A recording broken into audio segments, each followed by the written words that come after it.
Chapter 86. At 8 o'clock in the morning, Albert had arrived at Beauchamp's door. The valet de chambre had received orders to usher him in at once. Beauchamp was in his bath. "Here I am," Albert said. "Well, my poor friend," replied Beauchamp, "I expected you. I need not say I think you are too faithful and too kind to have spoken of that painful circumstance. Your having sent for me is another proof of your affection. So, without losing time, tell me, have you the slightest idea whence this terrible blow proceeds? I think I have some clue. But first tell me all the particulars of this shameful plot." Beauchamp proceeded to relate to the young man, who was overwhelmed with shame and grief, the following facts. 2 days previously, the article had appeared in another paper besides L'Impartial, and, what was more serious, one that was well known as a government paper. Beauchamp was breakfasting when he read the paragraph. He sent immediately for a cabriolet and hastened to the publisher's office.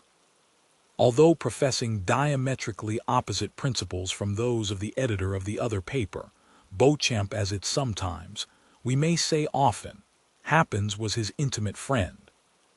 The editor was reading, with apparent delight, a leading article in the same paper on beet sugar, probably a composition of his own. "Ah, pardieu," said Beauchamp, "with the paper in your hand, my friend, I need not tell you the cause of my visit." "Are you interested in the sugar question?" asked the editor of the ministerial paper. "No," replied Beauchamp, "I have not considered the question. A totally different subject interests me." "What is it?" "The article relative to Morcerf, indeed." "Is it not a curious affair? So curious that I think you are running a great risk of a prosecution for defamation of character." "Not at all. We have received with the information all the requisite proofs, and we are quite sure M. de Morcerf will not raise his voice against us. Besides, it is rendering a service to one's country to denounce these wretched criminals who are unworthy of the honor bestowed on them." Beauchamp was thunderstruck. "Who, then, has so correctly informed you?" asked he, "for my paper, which gave the first information on the subject, has been obliged to stop for want of proof. And yet we are more interested than you in exposing M. de Morcerf, as he is a peer of France, and we are of the opposition." "Oh, that is very simple. We have not sought to scandalize. This news was brought to us.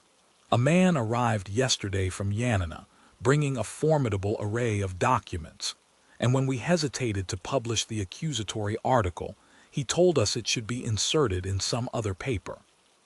Beauchamp understood that nothing remained but to submit, and left the office to dispatch a courier to Morcerf. But he had been unable to send to Albert the following particulars, as the events had transpired after the messenger's departure. Namely, that the same day a great agitation was manifest in the House of Peers among the usually calm members of that dignified assembly. Everyone had arrived almost before the usual hour, and was conversing on the melancholy event, which was to attract the attention of the public towards one of their most illustrious colleagues.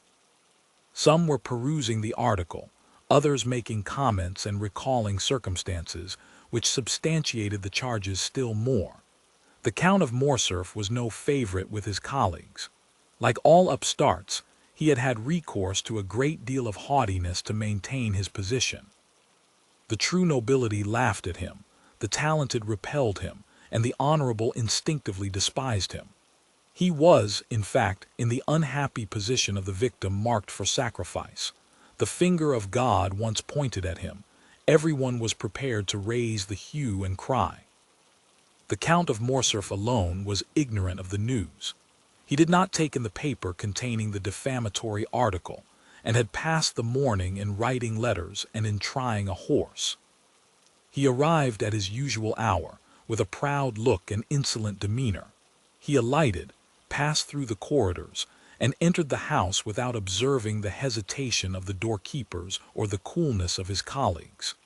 Business had already been going on for half an hour when he entered. Everyone held the accusing paper, but, as usual, no one liked to take upon himself the responsibility of the attack. At length an honorable peer, Morcerf's acknowledged enemy, ascended the tribune with that solemnity which announced that the expected moment had arrived. There was an impressive silence. Morcerf alone knew not why such profound attention was given to an orator who was not always listened to with so much complacency. The Count did not notice the introduction, in which the speaker announced that his communication would be of that vital importance that it demanded the undivided attention of the House. But at the mention of Yanina and Colonel Fernand, he turned so frightfully pale that every member shuddered and fixed his eyes upon him. Moral wounds have this peculiarity: they may be hidden, but they never close. Always painful, always ready to bleed when touched, they remain fresh and open in the heart. The article having been read during the painful hush that followed, a universal shudder pervaded the assembly, and immediately the closest attention was given to the orator as he resumed his remarks. He stated his scruples and the difficulties of the case. It was the honor of M. de Morcerf, and that of the whole House, he proposed to defend, by provoking a debate on personal questions, which are always such painful themes of discussion. He concluded by calling for an investigation, which might dispose of the calumnious report before it had time to spread, and restore M. de Morcerf to the position he had long held in public opinion. Morcerf was so completely overwhelmed by this great and unexpected calamity that he could scarcely stammer a few words as he looked around on the assembly. This timidity, which might proceed from the astonishment of innocence as well as the shame of guilt, conciliated some in his favor, for men who are truly generous are always ready to compassionate when the misfortune of their enemy surpasses the limits of their hatred. The president put it to the vote, and it was decided that the investigation should take place. The Count was asked what time he required to prepare his defense. Morcerf's courage had revived when he found himself alive after this horrible blow. "My lords," answered he, "it is not by time I could repel the attack made on me by enemies unknown to me, and doubtless hidden in obscurity. It is immediately, and by a thunderbolt, that I must repel the flash of lightning which, for a moment, startled me. Oh, that I could, instead of taking up this defense, shed my last drop of blood to prove to my noble colleagues that I am their equal in worth." These words made a favorable impression on behalf of the accused. "I demand, then, that the examination shall take place as soon as possible, and I will furnish the House with all necessary information." "What do you fix?" asked the president. "Today I am at your service," replied the Count. The president rang the bell. "Does the House approve that the examination should take place today?" "Yes," was the unanimous answer. A committee of 12 members was chosen to examine the proofs brought forward by Morcerf. The investigation would begin at 8 o'clock that evening in the committee room, and if postponement were necessary, the proceedings would be resumed each evening at the same hour. Morcerf asked leave to retire. He had to collect the documents he had long been preparing against this storm, which his sagacity had foreseen. Beauchamp related to the young man all the facts we have just narrated. His story, however, had over ours all the advantage of the animation of living things over the coldness of dead things. Albert listened, trembling now with hope, then with anger, and then again with shame, for from Beauchamp's confidence he knew his father was guilty, and he asked himself how, since he was guilty, he could prove his innocence. Beauchamp hesitated to continue his narrative. "What next?" asked Albert. "What next? My friend, you impose a painful task on me. Must you know all?" "Absolutely, and rather from your lips than another s. Muster up all your courage then, for never have you required it more." Albert passed his hand over his forehead, as if to try his strength, as a man who is preparing to defend his life proves his shield and bends his sword. He thought himself strong enough, for he mistook fever for energy. "Go on," said he. "The evening arrived. All Paris was in expectation. Many said your father had only to show himself to crush the charge against him. Many others said he would not appear, while some asserted that they had seen him start for Brussels, and others went to the police office to inquire if he had taken out a passport. I used all my influence with one of the committee, a young peer of my acquaintance, to get admission to one of the galleries. He called for me at 7 o'clock, and before anyone had arrived, asked one of the doorkeepers to place me in a box. I was concealed by a column, and might witness the whole of the terrible scene which was about to take place. At 8 o'clock all were in their places, and M. de Morcerf entered at the last stroke. He held some papers in his hand. His countenance was calm and his step firm, and he was dressed with great care in his military uniform, which was buttoned completely up to the chin. His presence produced a good effect. The committee was made up of liberals, several of whom came forward to shake hands with him. Albert felt his heart bursting at these particulars, but gratitude mingled with his sorrow. He would gladly have embraced those who had given his father this proof of esteem at a moment when his honor was so powerfully attacked. At this moment, one of the doorkeepers brought in a letter for the president. "You are at liberty to speak, M. de Morcerf," said the president, as he unsealed the letter, and the count began his defense, I assure you, Albert, in a most eloquent and skillful manner. He produced documents proving that the vizier of Yanina had up to the last moment honored him with his entire confidence, since he had interested him with a negotiation of life and death with the emperor. He produced the ring, his mark of authority, with which Ali Pasha generally sealed his letters, and which the latter had given him that he might, on his return at any hour of the day or night, gain access to the presence, even in the harem. Unfortunately, the negotiation failed, and when he returned to defend his benefactor, he was dead. But, said the count, so great was Ali Pasha's confidence that on his deathbed he resigned his favorite mistress and her daughter to my care. Albert started on hearing these words.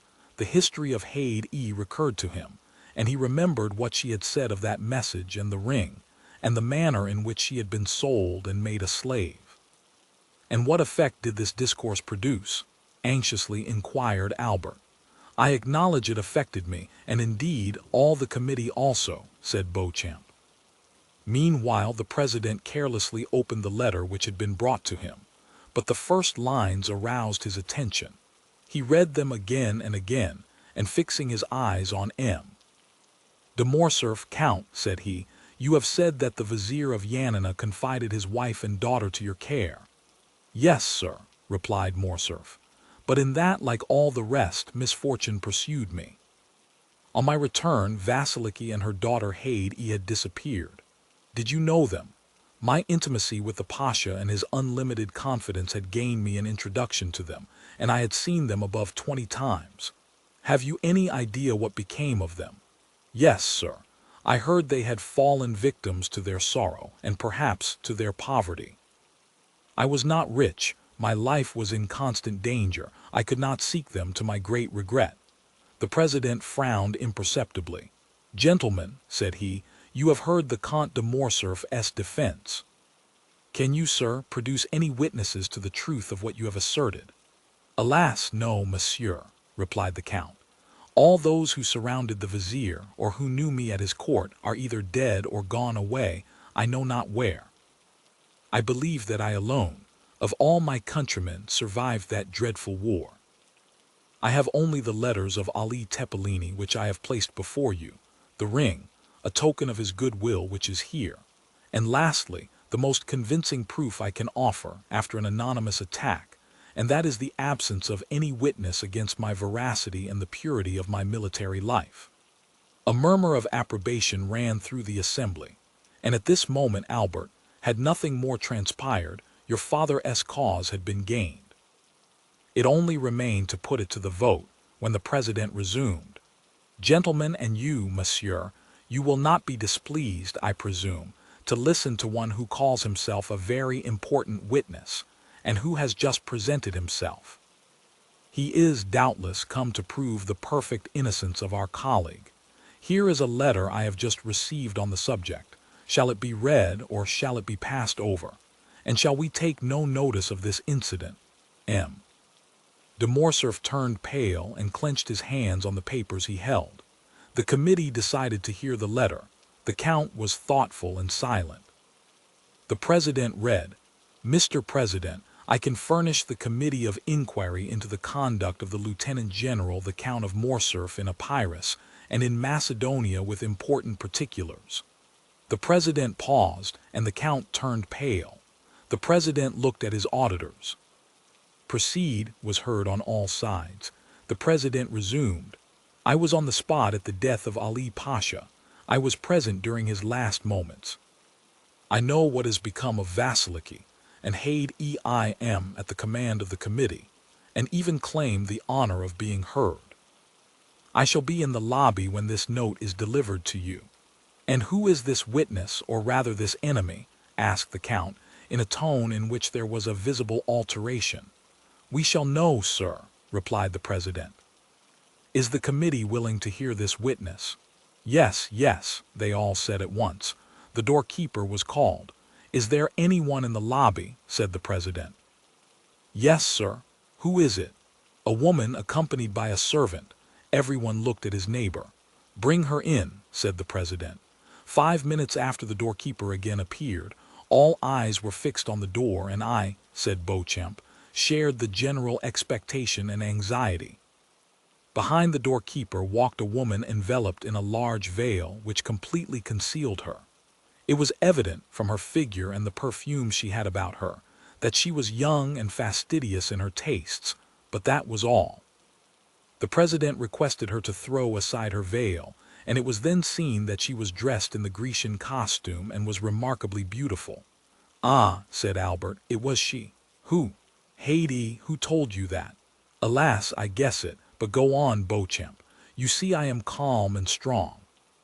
And yet we must be drawing near the disclosure." M. de Morcerf, continued Beauchamp, looked at this woman with surprise and terror. Her lips were about to pass his sentence of life or death. To the committee the adventure was so extraordinary and curious that the interest they had felt for the Countess' safety became now quite a secondary matter. The President himself advanced to place a seat for the young lady, but she declined availing herself of it.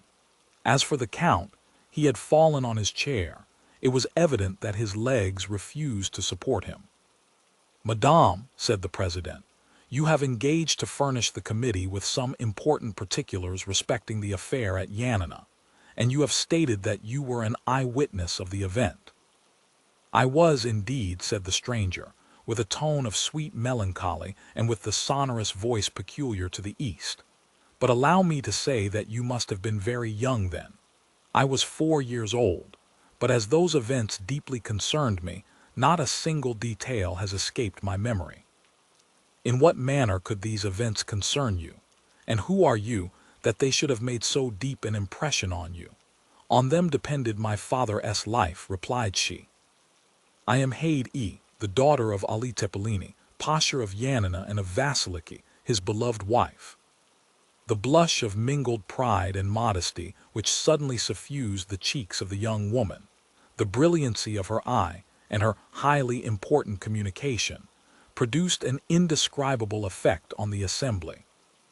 As for the Count, he could not have been more overwhelmed if a thunderbolt had fallen at his feet and opened an immense gulf before him.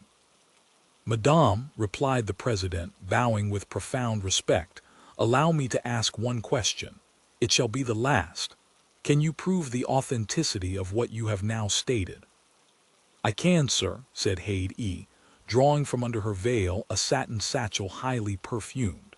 "For here is the register of my birth, signed by my father and his principal officers, and that of my baptism, my father having consented to my being brought up in my mother's faith. This latter has been sealed by the Grand Primate of Macedonia and Epirus.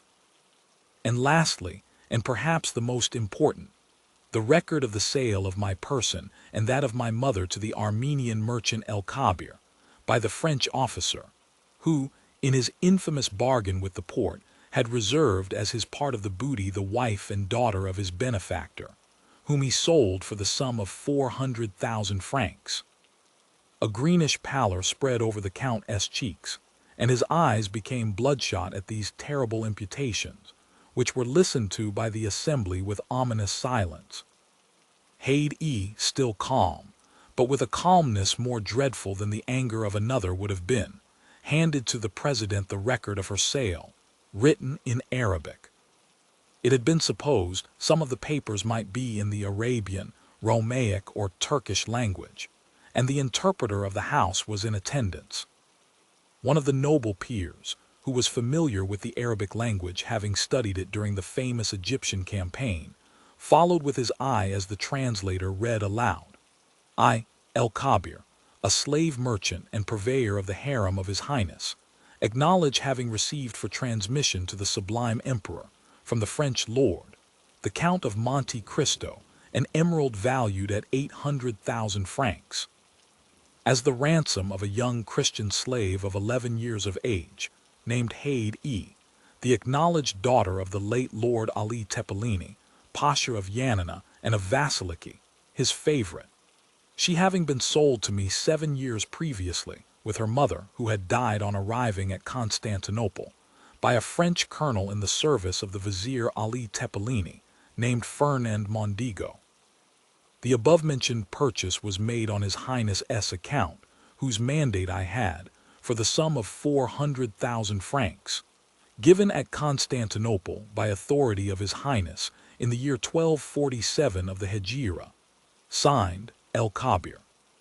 That this record should have all due authority, it shall bear the imperial seal, which the vendor is bound to have affixed to it. Near the merchant's signature there was, indeed, the seal of the Sublime Emperor. A dreadful silence followed the reading of this document. The Count could only stare, and his gaze, fixed as if unconsciously on Haid, seemed one of fire and blood.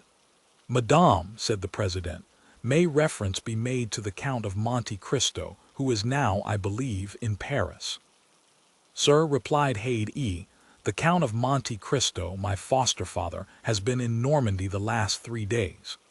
Who, then, has counseled you to take this step, one for which the court is deeply indebted to you, and which is perfectly natural, considering your birth and your misfortunes?" "Sir," replied Haid, "I have been led to take this step from a feeling of respect and grief.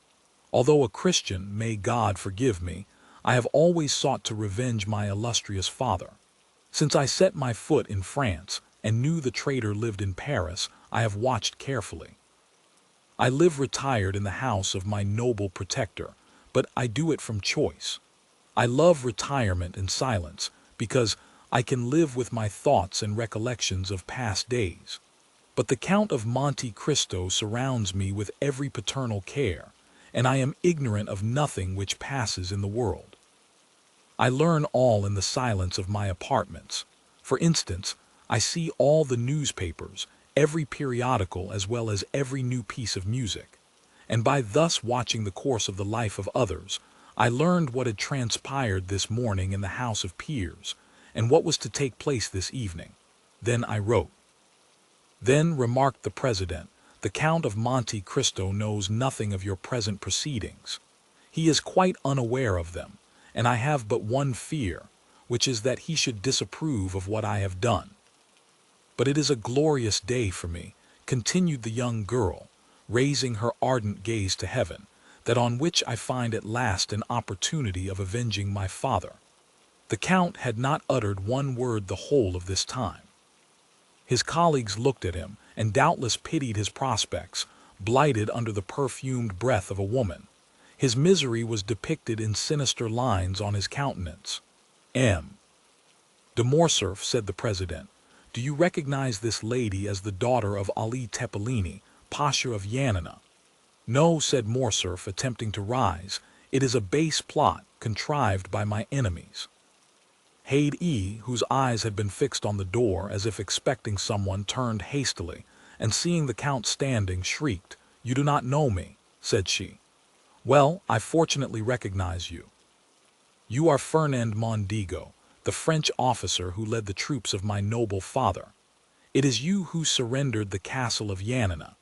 It is you who, sent by him to Constantinople, to treat with the emperor for the life or death of your benefactor, brought back a false mandate granting full pardon. It is you who, with that mandate, obtained the Pasha's ring, which gave you authority over Selim, the fire keeper. It is you who stabbed Selim. It is you who sold us, my mother and me, to the merchant El-Kabir. Assassin, assassin, assassin, you have still on your brow your master's blood. Look, gentlemen all.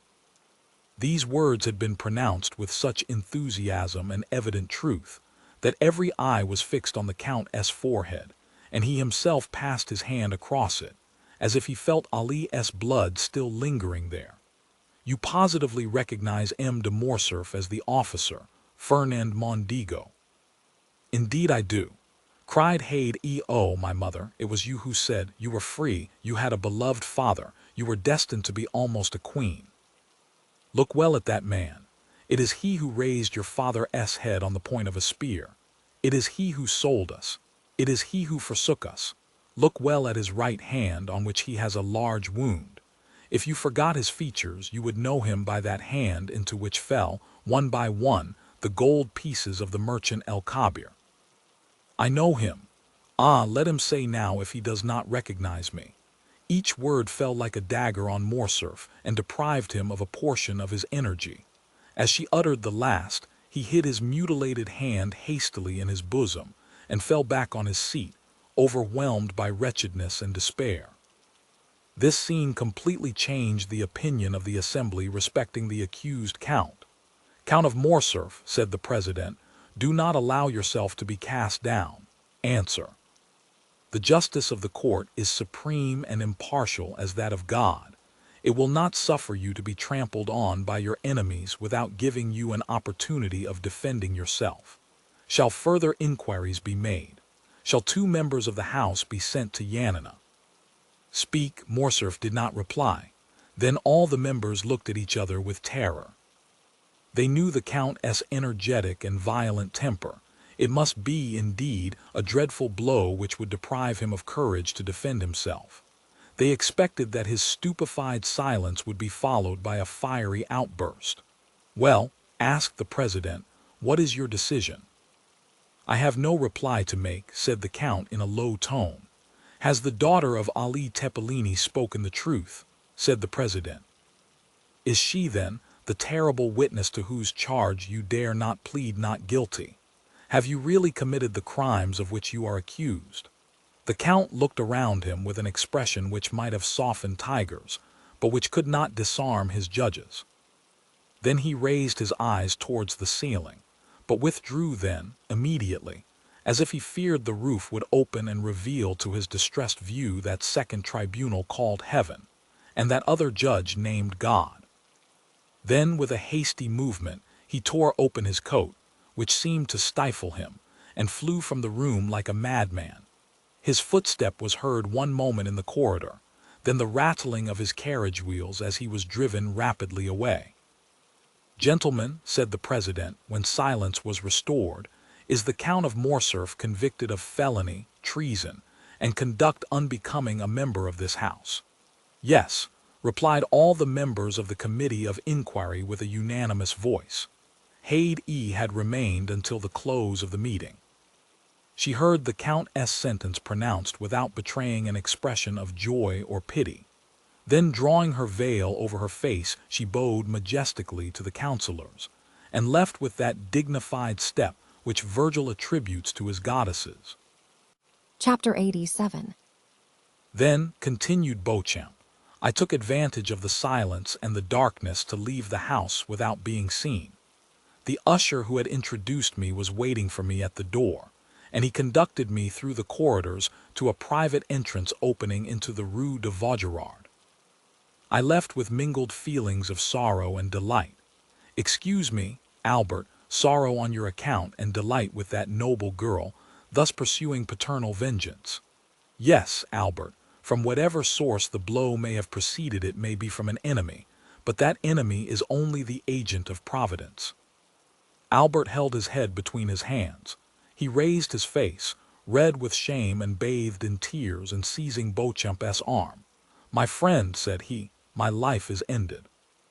I cannot calmly say with you, Providence has struck the blow, but I must discover who pursues me with this hatred, and when I have found him I shall kill him, or he will kill me. I rely on your friendship to assist me, Beauchamp, if contempt has not banished it from your heart. Contempt, my friend. How does this misfortune affect you?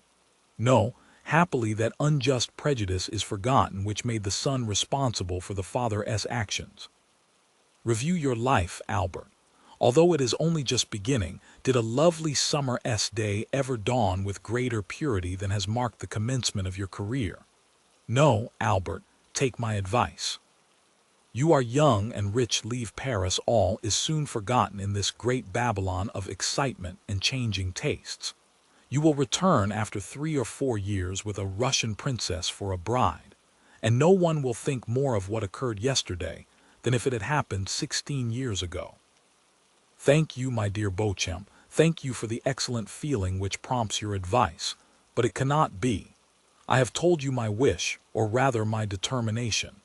You understand that, interested as I am in this affair, I cannot see it in the same light as you do. What appears to you to emanate from a celestial source seems to me to proceed from one far less pure.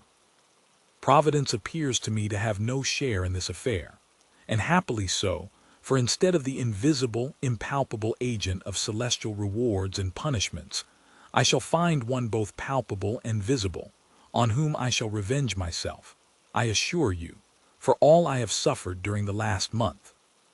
Now, I repeat, Beauchamp, I wish to return to human and material existence, and if you are still the friend you profess to be, help me to discover the hand that struck the blow. Be it so, said Beauchamp. If you must have me descend to earth, I submit, and if you will seek your enemy, I will assist you, and I will engage to find him, my honor being almost as deeply interested as yours. Well then, you understand, Beauchamp, that we begin our search immediately.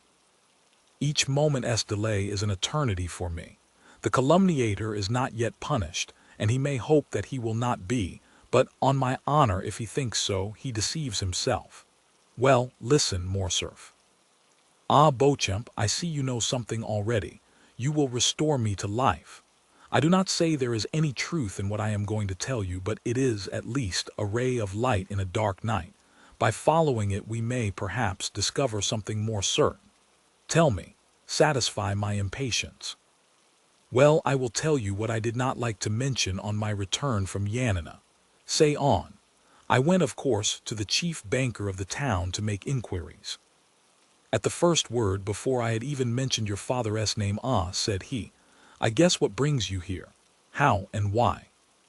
Because a fortnight since I was questioned on the same subject. By whom? By a banker of Paris, my correspondent. Whose name is Danglars. He, cried Albert. Yes, it is indeed he who has so long pursued my father with jealous hatred. He, the man who would be popular, cannot forgive the Count of Morcerf for being created a peer. And this marriage broken off without a reason being assigned, yes, it is all from the same cause. Make inquiries, Albert, but do not be angry without reason. Make inquiries, and if it be true, oh, yes, if it be true, cried the young man, he shall pay me all I have suffered. Beware, Morcerf, he is already an old man. I will respect his age as he has respected the honor of my family. If my father had offended him, why did he not attack him personally? Oh, no, he was afraid to encounter him face to face. I do not condemn you, Albert. I only restrain you. Act prudently. Oh, do not fear. Besides, you will accompany me. Beauchamp, solemn transactions should be sanctioned by a witness. Before this day closes, if M. Danglars is guilty, he shall cease to live, or I shall die. Pardieu, Beauchamp, mine shall be a splendid funeral. When such resolutions are made, Albert, they should be promptly executed. Do you wish to go to M. Danglars? Let us go immediately. They sent for a cabriolet. On entering the banker's mansion, they perceived the phaeton and servant of M. Andrea Cavalcanti. Ah, parbleu.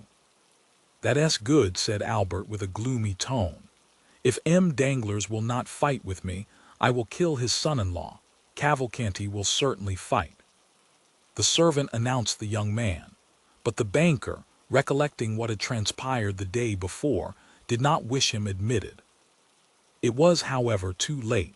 Albert had followed the footman and, hearing the order given, forced the door open, and followed by Beauchamp found himself in the banker's study. "Sir," cried the latter, "am I no longer at liberty to receive whom I choose in my house? You appear to forget yourself sadly." "No, sir," said Albert coldly. "There are circumstances in which one cannot, except through cowardice. I offer you that refuge. Refuse to admit certain persons at least. What is your errand, then, with me, sir?" "I mean," said Albert, drawing near, and without apparently noticing Cavalcanti, who stood with his back towards the fireplace, "I mean to propose a meeting in some retired corner where no one will interrupt us for 10 minutes. That will be sufficient where two men having met, one of them will remain on the ground." Danglars turned pale. Cavalcanti moved a step forward, and Albert turned towards him. "And you too," said he. "Come, if you like, monsieur. You have a claim, being almost one of the family, and I will give as many rendezvous of that kind as I can find persons willing to accept them." Cavalcanti looked at Danglars with a stupefied air, and the latter, making an effort, arose and stepped between the two young men. Albert's attack on Andrea had placed him on a different footing, and he hoped this visit had another cause than that he had at first supposed. "Indeed, sir," said he to Albert, "if you are come to quarrel with this gentleman because I have preferred him to you, I shall resign the case to the king's attorney." "You mistake, sir," said Morcerf with a gloomy smile. "I am not referring in the least to matrimony, and I only address myself to M. Cavalcanti because he appeared disposed to interfere between us. In one respect you are right, for I am ready to quarrel with everyone today. But you have the first claim, M. Danglars." "Sir," replied Danglars, pale with anger and fear, "I warn you, when I have the misfortune to meet with a mad dog, I kill it. And far from thinking myself guilty of a crime, I believe I do society a kindness. Now, if you are mad and try to bite me, I will kill you without pity." "Is it my fault that your father has dishonored himself?" "Yes, miserable wretch," cried Morcerf, "it is your fault." Danglars retreated a few steps. "My fault," said he, "you must be mad. What do I know of the Grecian affair? Have I traveled in that country? Did I advise your father to sell the castle of Yanina to betray silence?" said Albert, with a thundering voice. "No, it is not you who have directly made this exposure and brought this sorrow on us, but you hypocritically provoked it."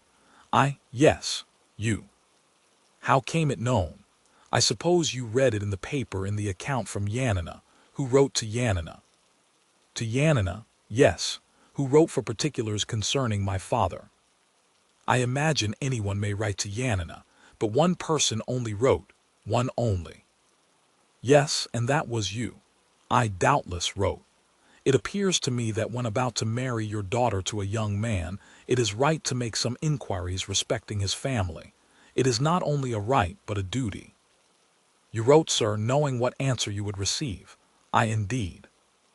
"I assure you," cried Danglars, with a confidence and security proceeding less from fear than from the interest he really felt for the young man, "I solemnly declare to you, that I should never have thought of writing to Yanina.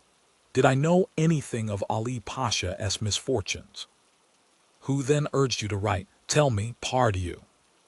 "It was the most simple thing in the world. I was speaking of your father's past history. I said the origin of his fortune remained obscure. The person to whom I addressed my scruples asked me where your father had acquired his property. I answered, in Greece. Then, said he, write to Yanina." "And who thus advised you?" "No other than your friend Monte Cristo. The Count of Monte Cristo told you to write to Yanina." "Yes, and I wrote, and will show you my correspondence if you like." Albert and Beauchamp looked at each other. "Sir," said Beauchamp, who had not yet spoken, "you appear to accuse the Count, who is absent from Paris at this moment and cannot justify himself." "I accuse no one, sir," said Danglars. "I relate, and I will repeat before the Count what I have said to you. Does the Count know what answer you received?" "Yes, I showed it to him." Did he know my father's Christian name was Fernand, and his family name Mondigo? Yes, I had told him that long since, and I did only what any other would have done in my circumstances, and perhaps less. When the day after the arrival of this answer, your father came by the advice of Monte Cristo to ask my daughter's hand for you, I decidedly refused him, but without any explanation or exposure. In short, why should I have any more to do with the affair? How did the honor or disgrace of M. de Morcerf affect me? It neither increased nor decreased my income. Albert felt the blood mounting to his brow. There was no doubt upon the subject. Danglars defended himself with the baseness, but at the same time with the assurance of a man who speaks the truth, at least in part, if not wholly, not for conscience sake, but through fear. Besides, what was Morcerf seeking? It was not whether Danglars or Monte Cristo was more or less guilty. It was a man who would answer for the offense, whether trifling or serious. It was a man who would fight, and it was evident Danglars would not fight. In addition to this, everything forgotten or unperceived before presented itself now to his recollection. Monte Cristo knew everything, as he had bought the daughter of Ali Pasha, and knowing everything, he had advised Danglars to write to Yanina. The answer known, he had yielded to Albert's wish to be introduced to Haid-e, and allowed the conversation to turn on the death of Ali, and had not opposed Haid-e's recital, but having, doubtless, warned the young girl, in the few Romaic words he spoke to her, not to implicate Morcerf's father. Besides, had he not begged of Morcerf not to mention his father's name before Haid-e? Lastly, he had taken Albert to Normandy when he knew the final blow was near. There could be no doubt that all had been calculated and previously arranged. Monte Cristo, then, was in league with his father's enemies. Albert took Beauchamp aside and communicated these ideas to him. "You are right," said the latter. M. Danglars has only been a secondary agent in this sad affair, and it is of M. de Monte Cristo that you must demand an explanation. Albert turned. "Sir," said he to Danglars, "understand that I do not take a final leave of you. I must ascertain if your insinuations are just, and am going now to inquire of the Count of Monte Cristo." He bowed to the banker, and went out with Beauchamp, without appearing to notice Cavalcanti. Danglars accompanied him to the door, where he again assured Albert that no motive of personal hatred had influenced him against the Count of Morcerf. Chapter 88. At the banker's door Beauchamp stopped Morcerf. "Listen," said he. "Just now I told you it was of M. de Monte Cristo you must demand an explanation." "Yes, and we are going to his house." "Reflect, Morcerf, one moment before you go. On what shall I reflect?" "On the importance of the step you are taking. Is it more serious than going to M. Danglars?" "Yes, M. Danglars is a money lover, and those who love money, you know, think too much of what they risk to be easily induced to fight a duel. The other is, on the contrary, to all appearance a true nobleman, but do you not fear to find him a bully?" "I only fear one thing, namely, to find a man who will not fight." "Do not be alarmed," said Beauchamp. "He will meet you. My only fear is that he will be too strong for you." "My friend," said Morcerf with a sweet smile, "that is what I wish. The happiest thing that could occur to me would be to die in my father's stead. That would save us all. Your mother would die of grief." "My poor mother," said Albert, passing his hand across his eyes, "I know she would, but better so than die of shame. Are you quite decided, Albert?" "Yes, let us go. But do you think we shall find the Count at home? He intended returning some hours after me, and doubtless he is now at home."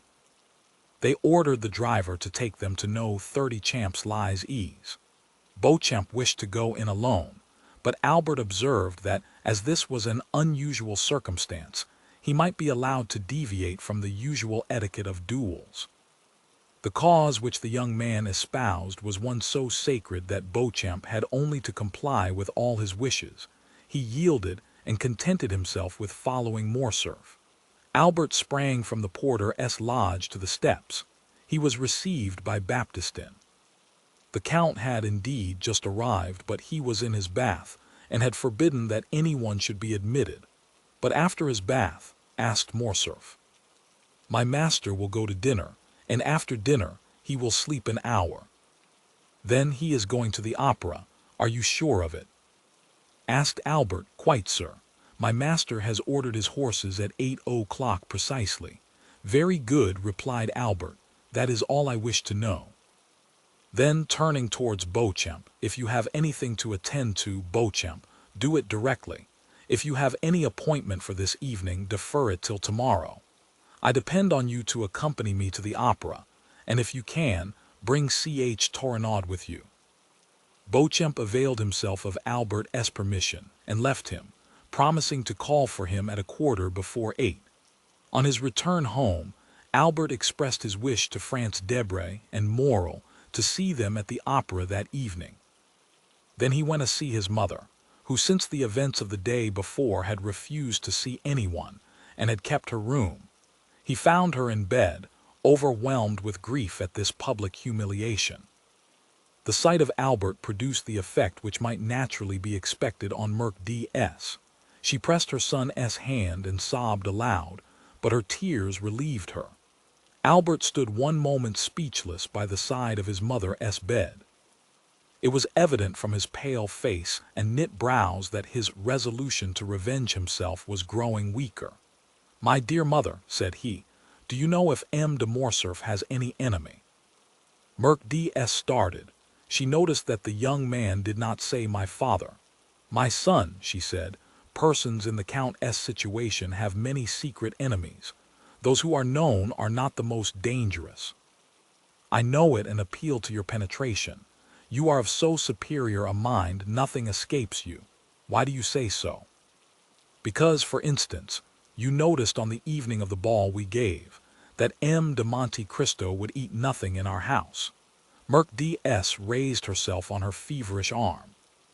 "M. de Monte Cristo," she exclaimed, "and how is he connected with the question you asked me?"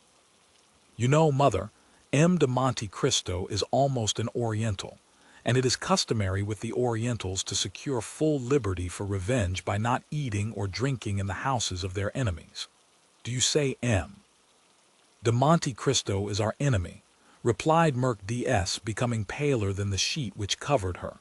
"Who told you so?" "Why, you are mad, Albert. M. de Monte Cristo has only shown us kindness. M. de Monte Cristo saved your life. You yourself presented him to us. Oh, I entreat you, my son, if you had entertained such an idea, dispel it. And my counsel to you, nay, my prayer is to retain his friendship." "Mother," replied the young man, "you have special reasons for telling me to conciliate that man." "I," said Merc-D-S, blushing as rapidly as she had turned pale, and again becoming paler than ever. "Yes, doubtless. And is it not that he may never do us any harm?" Merc-D-S shuddered, and fixing on her son a scrutinizing gaze, "You speak strangely," said she to Albert, "and you appear to have some singular prejudices. What has the Count done?" 3 days since you were with him in Normandy. Only 3 days since we looked on him as our best friend." An ironical smile passed over Albert's lips. Merc-D-S saw it, and with the double instinct of woman and mother guessed all. But as she was prudent and strong-minded, she concealed both her sorrows and her fears. Albert was silent. An instant after, the Countess resumed, "You came to inquire after my health. I will candidly acknowledge that I am not well. You should install yourself here and cheer my solitude. I do not wish to be left alone." "Mother," said the young man, "you know how gladly I would obey your wish, but an urgent and important affair obliges me to leave you for the whole evening." "Well," replied Merc-D-S, sighing, "go, Albert. I will not make you a slave to your filial piety." Albert pretended he did not hear, bowed to his mother, and quitted her. Scarcely had he shut her door, when Merc-D-S called a confidential servant, and ordered him to follow Albert wherever he should go that evening, and to come and tell her immediately what he observed. Then she rang for her lady's maid, and weak as she was, she dressed, in order to be ready for whatever might happen. The footman's mission was an easy one. Albert went to his room and dressed with unusual care. At 10 minutes to 8 Beauchamp arrived. He had seen C.H. Torenaud, who had promised to be in the orchestra before the curtain was raised. Both got into Albert's coupé, and as the young man had no reason to conceal where he was going, he called aloud to the opera. In his impatience he arrived before the beginning of the performance. C.H. Torenaud was at his post. Apprised by Beauchamp of the circumstances, he required no explanation from Albert. The conduct of the son in seeking to avenge his father was so natural that C.H. Torenaud did not seek to dissuade him, and was content with renewing his assurances of devotion. Debray was not yet come, but Albert knew that he seldom lost a scene at the opera. Albert wandered about the theater until the curtain was drawn up. He hoped to meet with M. de Monte Cristo either in the lobby or on the stairs. The bell summoned him to his seat, and he entered the orchestra with C.H. Torenaud and Beauchamp. But his eyes scarcely quitted the box between the columns, which remained obstinately closed during the whole of the first act. At last, as Albert was looking at his watch for about the 100th time, at the beginning of the second act the door opened, and Monte Cristo entered, dressed in black, and leaning over the front of the box, looked around the pit. Morrel followed him and looked also for his sister and brother-in-law. He soon discovered them in another box and kissed his hand to them. The Count, in his survey of the pit, encountered a pale face and threatening eyes, which evidently sought to gain his attention. He recognized Albert but thought it better not to notice him, as he looked so angry and discomposed. Without communicating his thoughts to his companion, he sat down, drew out his opera glass and looked another way. Although apparently not noticing Albert, he did not, however, lose sight of him, and when the curtain fell at the end of the second act, he saw him leave the orchestra with his two friends. Then his head was seen passing at the back of the boxes, and the Count knew that the approaching storm was intended to fall on him. He was at the moment conversing cheerfully with Morrel, but he was well prepared for what might happen. The door opened, and Monte Cristo, turning round, saw Albert, pale and trembling, followed by Beauchamp and C.H. Torenaud. "Well," cried he, with that benevolent politeness which distinguished his salutation from the common civilities of the world, "my cavalier has attained his object. Good evening, M. de Morcerf." The countenance of this man, who possessed such extraordinary control over his feelings, expressed the most perfect cordiality. Morrel only then recollected the letter he had received from the Viscount, in which, without assigning any reason, he begged him to go to the opera, but he understood that something terrible was brooding. "We are not come here, sir, to exchange hypocritical expressions of politeness or false professions of friendship," said Albert, "but to demand an explanation." The young man's trembling voice was scarcely audible. "An explanation at the opera," said the Count, with that calm tone and penetrating eye which characterize the man who knows his cause is good. "Little acquainted as I am with the habits of Parisians, I should not have thought this the place for such a demand." "Still, if people will shut themselves up," said Albert, "and cannot be seen because they are bathing, dining, or asleep, we must avail ourselves of the opportunity whenever they are to be seen. I am not difficult of access, sir, for yesterday, if my memory does not deceive me, you were at my house." "Yesterday I was at your house, sir," said the young man, "because then I knew not who you were." In pronouncing these words, Albert had raised his voice so as to be heard by those in the adjoining boxes and in the lobby. Thus the attention of many was attracted by this altercation. "Where are you come from, sir?" said Monte Cristo. "You do not appear to be in the possession of your senses." "Provided I understand your perfidy, sir, and succeed in making you understand that I will be revenged, I shall be reasonable enough," said Albert furiously. "I do not understand you, sir," replied Monte Cristo, "and if I did, your tone is too high. I am at home here, and I alone have a right to raise my voice above another s. Leave the box, sir. Monte Cristo pointed towards the door with the most commanding dignity.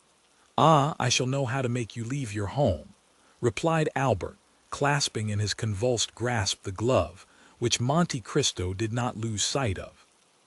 Well, well, said Monte Cristo quietly, I see you wish to quarrel with me, but I would give you one piece of advice, which you will do well to keep in mind. It is in poor taste to make a display of a challenge. Display is not becoming to everyone. De Morcerf. At this name, a murmur of astonishment passed around the group of spectators of this scene. They had talked of no one but Morcerf the whole day. Albert understood the allusion in a moment and was about to throw his glove at the Count, when Morrel seized his hand, while Beauchamp and C.H. Tournaud, fearing the scene would surpass the limits of a challenge, held him back. But Monte Cristo, without rising and leaning forward in his chair, merely stretched out his arm and, taking the damp, crushed glove from the clenched hand of the young man. Sir, said he in a solemn tone, I consider your glove thrown, and will return it to you wrapped around a bullet. Now leave me, or I will summon my servants to throw you out at the door. Wild, almost unconscious, and with eyes inflamed, Albert stepped back and Morrel closed the door. Monte Cristo took up his glass again as if nothing had happened. His face was like marble and his heart was like bronze. Morrel whispered, What have you done to him? Nothing, at least personally, said Monte Cristo. But there must be some cause for this strange scene. The Count of Morcerf's adventure exasperates the young man. Have you anything to do with it? It was through Haydée that the chamber was informed of his father's treason. Indeed, said Morrel.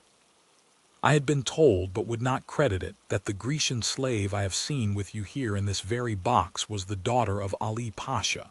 It is true, nevertheless. Then, said Morrel, I understand it all, and this scene was premeditated. How so? Yes. Albert wrote to request me to come to the opera, doubtless that I might be a witness to the insult he meant to offer you. Probably, said Monte Cristo with his imperturbable tranquillity. But what shall you do with him? With whom? With Albert. What shall I do with Albert? As certainly, Maximilian, as I now press your hand, I shall kill him before 10 o'clock tomorrow morning. Morrel in his turn took Monte Cristo's hand in both of his, and he shuddered to feel how cold and steady it was. Ah, Count, said he, his father loves him so much. Do not speak to me of that, said Monte Cristo, with the first movement of anger he had betrayed. I will make him suffer. Morrel, amazed, let fall Monte Cristo's hand. Count, said he. Dear Maximilian, interrupted the Count, listen how adorably Duprez is singing that line, O Mathilda. Idle demone me. I was the first to discover Duprez at Naples, and the first to applaud him.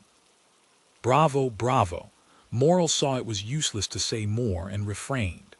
The curtain, which had risen at the close of the scene with Albert, again fell, and a rap was heard at the door. Come in, said Monte Cristo with a voice that betrayed not the least emotion, and immediately Beauchamp appeared.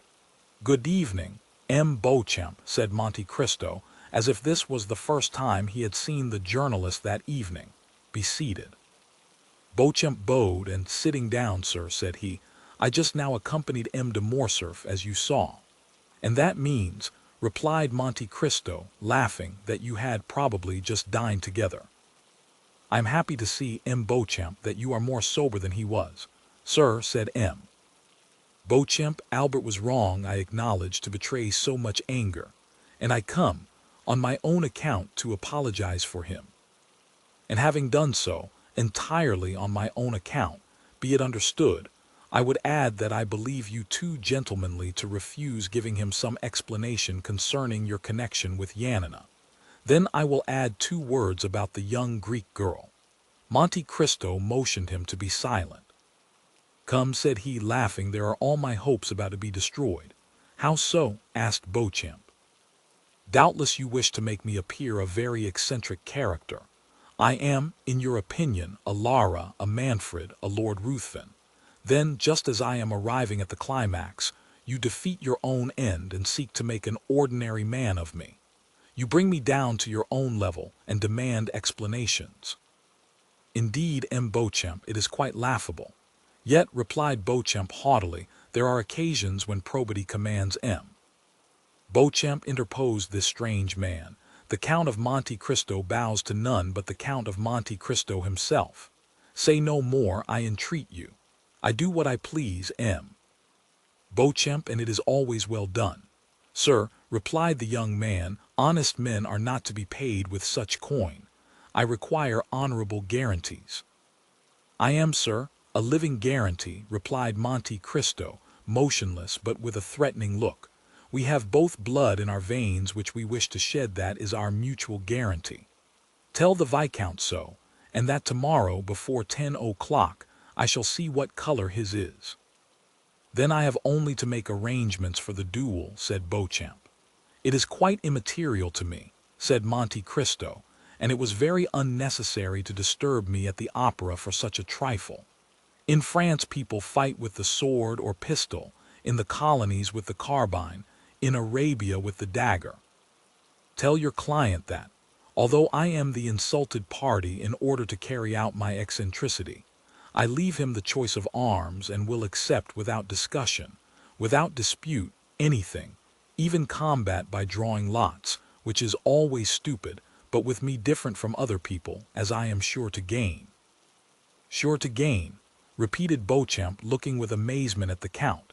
Certainly, said Monte Cristo, slightly shrugging his shoulders, otherwise I would not fight with M. de Morcerf. I shall kill him, I cannot help it. Only by a single line this evening at my house let me know the arms and the hour. I do not like to be kept waiting. Pistols, then, at 8 o'clock in the Bois de Vincennes, said Beauchamp, quite disconcerted, not knowing if he was dealing with an arrogant braggadocio or a supernatural being. Very well, sir, said Monte Cristo. Now all that is settled, do let me see the performance, and tell your friend Albert not to come any more this evening. He will hurt himself with all his ill-chosen barbarisms. Let him go home and go to sleep. Beauchamp left the box, perfectly amazed. Now, said Monte Cristo, turning towards Morrel, I may depend upon you, may I not? Certainly, said Morrel, I am at your service, Count. Still what? It is desirable I should know the real cause. That is to say, you would rather not. No, the young man himself is acting blindfolded, and knows not the true cause, which is known only to God and to me. But I give you my word, Morrel, that God, who does know it, will be on our side. Enough, said Morrel. Who is your second witness?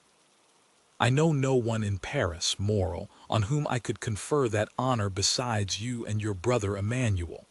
Do you think Emmanuel would oblige me? I will answer for him, Count. Well, that is all I require. Tomorrow morning at 7 o'clock you will be with me, will you not? We will. Hush, the curtain is rising. Listen. I never lose a note of this opera if I can avoid it. The music of William Tell is so sweet. Chapter 89. Monte Cristo waited, according to his usual custom, until Duprez had sung his famous Suivez moi. Then he rose and went out. Morrel took leave of him at the door, renewing his promise to be with him the next morning at 7 o'clock, and to bring Emmanuel. Then he stepped into his coupé, calm and smiling, and was at home in 5 minutes. No one who knew the Count could mistake his expression when, on entering, he said, Ali, bring me my pistols with the ivory cross. Ali brought the box to his master, who examined the weapons with a solicitude very natural to a man who is about to entrust his life to a little powder and shot. These were pistols of an especial pattern, which Monte Cristo had made for target practice in his own room. A cap was sufficient to drive out the bullet, and from the adjoining room no one would have suspected that the Count was, as sportsmen would say, keeping his hand in. He was just taking one up and looking for the point to aim at on a little iron plate which served him as a target, when his study door opened, and Baptistin entered. Before he had spoken a word, the Count saw in the next room a veiled woman, who had followed closely after Baptistin, and now, seeing the Count with a pistol in his hand and swords on the table, rushed in. Baptistin looked at his master, who made a sign to him, and he went out, closing the door after him. "Who are you, madame?" said the Count to the veiled woman. The stranger cast one look around her to be certain that they were quite alone. Then, bending as if she would have knelt and joining her hands, she said with an accent of despair, "Edmond, you will not kill my son." The Count retreated a step, uttered a slight exclamation, and let fall the pistol he held. "What name did you pronounce then, Madame de Morcerf?" said he. "Yours," cried she, throwing back her veil, "yours, which I alone, perhaps, have not forgotten." "Edmond, it is not Madame de Morcerf who has come to you, it is Mercedes." "Mercedes is dead, madame," said Monte Cristo. "I know no one now of that name." "Mercedes lives, sir, and she remembers, for she alone recognized you when she saw you, and even before she saw you, by your voice, Edmond, by the simple sound of your voice. And from that moment she has followed your steps, watched you, feared you, and she needs not to inquire what hand has dealt the blow which now strikes him." "De Morcerf. Fernand, do you mean?" replied Monte Cristo with bitter irony. "Since we are recalling names, let us remember them all." Monte Cristo had pronounced the name of Fernand with such an expression of hatred that Mercedes felt a thrill of horror run through every vein. "You see, Edmond, I am not mistaken and have cause to say, spare my son. And who told you, madame, that I have any hostile intentions against your son? No one, in truth, but a mother has twofold sight. I guessed all. I followed him this evening to the opera, and, concealed in a parquet box, have seen all. If you have seen all, madame, you know that the son of Fernand has publicly insulted me," said Monte Cristo with awful calmness. "Oh, for pity's sake! You have seen that he would have thrown his glove in my face if Morel, one of my friends, had not stopped him. Listen to me, my son has also guessed who you are. He attributes his father's misfortunes to you." "Madame, you are mistaken. They are not misfortunes. It is a punishment." "It is not I who strike M. de Morcerf. It is Providence which punishes him." "And why do you represent Providence?" cried Mercedes. "Why do you remember when it forgets? What are Yanina and its vizier to you, Edmond? What injury has Fernand Mondego done you in betraying Ali Tepelini?" "Ah, madame," replied Monte Cristo, "all this is an affair between the French captain and the daughter of Vasiliki. It does not concern me, you are right, and if I have sworn to revenge myself, it is not on the French captain or the Count of Morcerf, but on the fisherman Fernand, the husband of Mercedes the Catalane." "Ah, sir," cried the Countess, "how terrible a vengeance for a fault which fatality made me commit! For I am the only culprit, Edmond, and if you owe revenge to anyone, it is to me, who had not fortitude to bear your absence and my solitude." "But," exclaimed Monte Cristo, "why was I absent? And why were you alone? Because you had been arrested, Edmond, and were a prisoner. And why was I arrested? Why was I a prisoner?" "I do not know," said Mercedes. "You do not, madame, at least I hope not. But I will tell you. I was arrested and became a prisoner because, under the arbor of La Réserve, the day before I was to marry you, a man named Danglars wrote this letter, which the fisherman Fernand himself posted." Monte Cristo went to a secretaire, opened a drawer by a spring, from which he took a paper which had lost its original color, and the ink of which had become of a rusty hue. This he placed in the hands of Mercedes. It was Danglars' letter to the king's attorney, which the Count of Monte Cristo, disguised as a clerk from the house of Thomson and French, had taken from the file against Edmond Dantès, on the day he had paid the 200,000 francs to M. de Beauville. Mercedes read with terror the following lines. "The king's attorney is informed by a friend to the throne and religion that one Edmond Dantès, second in command on board the Pharaon, this day arrived from Smyrna, after having touched at Naples and Porto Ferrajo, is the bearer of a letter from Murat to the usurper, and of another letter from the usurper to the Bonapartist club in Paris. Ample corroboration of this statement may be obtained by arresting the above-mentioned Edmond Dantès, who either carries the letter for Paris about with him, or has it at his father's abode. Should it not be found in possession of either father or son, then it will assuredly be discovered in the cabin belonging to the said Dance on board the Pharaon. How dreadful, said Mercedes, passing her hand across her brow, moist with perspiration. And that letter? I bought it for 200,000 francs, madame, said Monte Cristo. But that is a trifle, since it enables me to justify myself to you. And the result of that letter, you well know, madame, was my arrest, but you do not know how long that arrest lasted. You do not know that I remained for 14 years within a quarter of a league of you, in a dungeon in the Château d'If.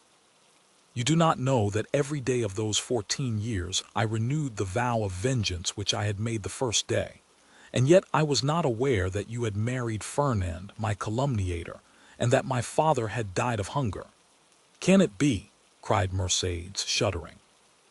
That is what I heard on leaving my prison 14 years after I had entered it, and that is why, on account of the living Mercedes and my deceased father, I have sworn to revenge myself on Fernand, and I have revenged myself. And you are sure the unhappy Fernand did that? I am satisfied, madame, that he did what I have told you. Besides, that is not much more odious than that a Frenchman by adoption should pass over to the English, that a Spaniard by birth should have fought against the Spaniards, that a stipendiary of Ali should have betrayed and murdered Ali. Compared with such things, what is the letter you have just read? A lover's deception, which the woman who has married that man ought certainly to forgive, but not so the lover who was to have married her. Well, the French did not avenge themselves on the traitor, the Spaniards did not shoot the traitor, Ali in his tomb left the traitor unpunished, but I betrayed, sacrificed, buried, have risen from my tomb by the grace of God to punish that man. Poor woman's head and arms fell, her legs bent under her, and she fell on her knees. Forgive, Edmond, forgive for my sake, who love you still. The dignity of the wife checked the fervor of the lover and the mother. Her forehead almost touched the carpet, when the Count sprang forward and raised her. Then, seated on a chair, she looked at the manly countenance of Monte Cristo, on which grief and hatred still impressed a threatening expression. Not crush that accursed race, murmured he, abandon my purpose at the moment of its accomplishment. Impossible, madame, impossible. Edmond, said the poor mother, who tried every means. When I call you Edmond, why do you not call me Merc-DS? Merc-DS, repeated Monte Cristo. Merc-DS. Well, yes, you are right. That name has still its charms, and this is the first time for a long period that I have pronounced it so distinctly. O Merc-DS, I have uttered your name with the sigh of melancholy, with the groan of sorrow, with the last effort of despair. I have uttered it when frozen with cold, crouched on the straw in my dungeon. I have uttered it, consumed with heat, rolling on the stone floor of my prison. Merc-DS, I must revenge myself, for I suffered 14 years. 14 years I wept, I cursed. Now I tell you, Merc-DS, I must revenge myself. The Count, fearing to yield to the entreaties of her he had so ardently loved, called his sufferings to the assistance of his hatred. Revenge yourself, then, Edmond, cried the poor mother, but let your vengeance fall on the culprits, on him, on me, but not on my son.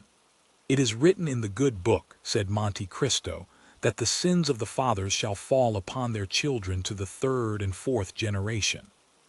Since God himself dictated those words to his prophet, why should I seek to make myself better than God? Edmond, continued Merc-DS, with her arms extended towards the Count, since I first knew you I have adored your name, have respected your memory. Edmond, my friend, do not compel me to tarnish that noble and pure image reflected incessantly on the mirror of my heart. Edmond, if you knew all the prayers I have addressed to God for you while I thought you were living, and since I have thought you must be dead. Yes, dead, alas. I imagined your dead body buried at the foot of some gloomy tower, or cast to the bottom of a pit by hateful jailers, and I wept. What could I do for you, Edmond, besides pray and weep? Listen. For 10 years I dreamed each night the same dream. I had been told that you had endeavored to escape, that you had taken the place of another prisoner, that you had slipped into the winding sheet of a dead body, that you had been thrown alive from the top of the ch if, and that the cry you uttered as you dashed upon the rocks first revealed to your jailers that they were your murderers. Well, Edmond, I swear to you, by the head of that son for whom I entreat your pity, Edmond, for 10 years I saw every night every detail of that frightful tragedy, and for 10 years I heard every night the cry which awoke me, shuddering and cold. And I too, Edmond O. Believe me guilty as I was yes, I too, have suffered much. Have you known what it is to have your father starve to death in your absence? Cried Monte Cristo, thrusting his hands into his hair. Have you seen the woman you loved giving her hand to your rival, while you were perishing at the bottom of a dungeon? No, interrupted Merc DS, but I have seen him whom I loved on the point of murdering my son. Merc DS uttered these words with such deep anguish, with an accent of such intense despair, that Monte Cristo could not restrain a sob. The lion was daunted, the avenger was conquered. What do you ask of me? Said he, your son's life. Well, he shall live. Merc DS uttered a cry which made the tears start from Monte Cristo's eyes. But these tears disappeared almost instantaneously, for doubtless God had sent some angel to collect them. Far more precious were they in his eyes than the richest pearls of Guzerat and Ophir. Oh, said she, seizing the Count's hand and raising it to her lips. Oh, thank you, Edmond. Now you are exactly what I dreamt you were, the man I always loved. Oh, now I may say so. So much the better, replied Monte Cristo, as that poor Edmond will not have long to be loved by you. Death is about to return to the tomb, the phantom to retire in darkness. What do you say, Edmond? I say, since you command me, Merc DS, I must die. Die, and why so? Who talks of dying? Whence have you these ideas of death? You do not suppose that, publicly outraged in the face of a whole theater, in the presence of your friends and those of your son, challenged by a boy who will glory in my forgiveness, as if it were a victory, you do not suppose that I can for one moment wish to live. What I most loved after you, Merc DS, was myself, my dignity, and that strength which rendered me superior to other men. That strength was my life. With one word you have crushed it, and I die. But the duel will not take place, Edmond, since you forgive. It will take place, said Monte Cristo in a most solemn tone, but instead of your son's blood to stain the ground, mine will flow. Merc DS shrieked and sprang towards Monte Cristo, but, suddenly stopping, Edmond, said she, there is a God above us, since you live and since I have seen you again. I trust to him from my heart. While waiting his assistance, I trust to your word. You have said that my son should live, have you not? Yes, madame, he shall live, said Monte Cristo, surprised that without more emotion Merc DS had accepted the heroic sacrifice he made for her. Merc DS extended her hand to the Count. Edmond, said she, and her eyes were wet with tears while looking at him to whom she spoke, how noble it is of you, how great the action you have just performed, how sublime to have taken pity on a poor woman who appealed to you with every chance against her. Alas, I am grown old with grief more than with years, and cannot now remind my Edmond by a smile, or by a look, of that Merc DS whom he once spent so many hours in contemplating. Ah, believe me, Edmond, as I told you, I too have suffered much. I repeat, it is melancholy to pass one's life without having one joy to recall, without preserving a single hope, but that proves that all is not yet over. No, it is not finished. I feel it by what remains in my heart. Oh, I repeat it, Edmond. What you have just done is beautiful, it is grand, it is sublime. Do you say so now, Merc DS? Then what would you say if you knew the extent of the sacrifice I make to you? Suppose that the Supreme Being, after having created the world and fertilized chaos, had paused in the work to spare an angel the tears that might one day flow for mortal sins from her immortal eyes. Suppose that when everything was in readiness, and the moment had come for God to look upon his work, and see that it was good. Suppose he had snuffed out the sun, and tossed the world back into eternal night, then even then, Merc DS, you could not imagine what I lose in sacrificing my life at this moment. Merc DS looked at the Count in a way which expressed at the same time her astonishment, her admiration, and her gratitude. Monte Cristo pressed his forehead on his burning hands, as if his brain could no longer bear alone the weight of its thoughts. Edmond, said Merc DS, I have but one word more to say to you. The Count smiled bitterly. Edmond, continued she, you will see that if my face is pale, if my eyes are dull, if my beauty is gone, if Merc DS, in short, no longer resembles her former self in her features, you will see that her heart is still the same. Adieu then, Edmond. I have nothing more to ask of heaven. I have seen you again, and have found you as noble and as great as formerly you were. Adieu, Edmond, adieu, and thank you. But the Count did not answer. Mercedes opened the door of the study and had disappeared before he had recovered from the painful and profound reverie into which his thwarted vengeance had plunged him. The clock of the invalid struck 1 when the carriage which conveyed Madame de Morcerf rolled away on the pavement of the Champs-Élysées, and made Monte Cristo raise his head. What a fool I was, said he, not to tear my heart out on the day when I resolved to avenge myself. Chapter 90.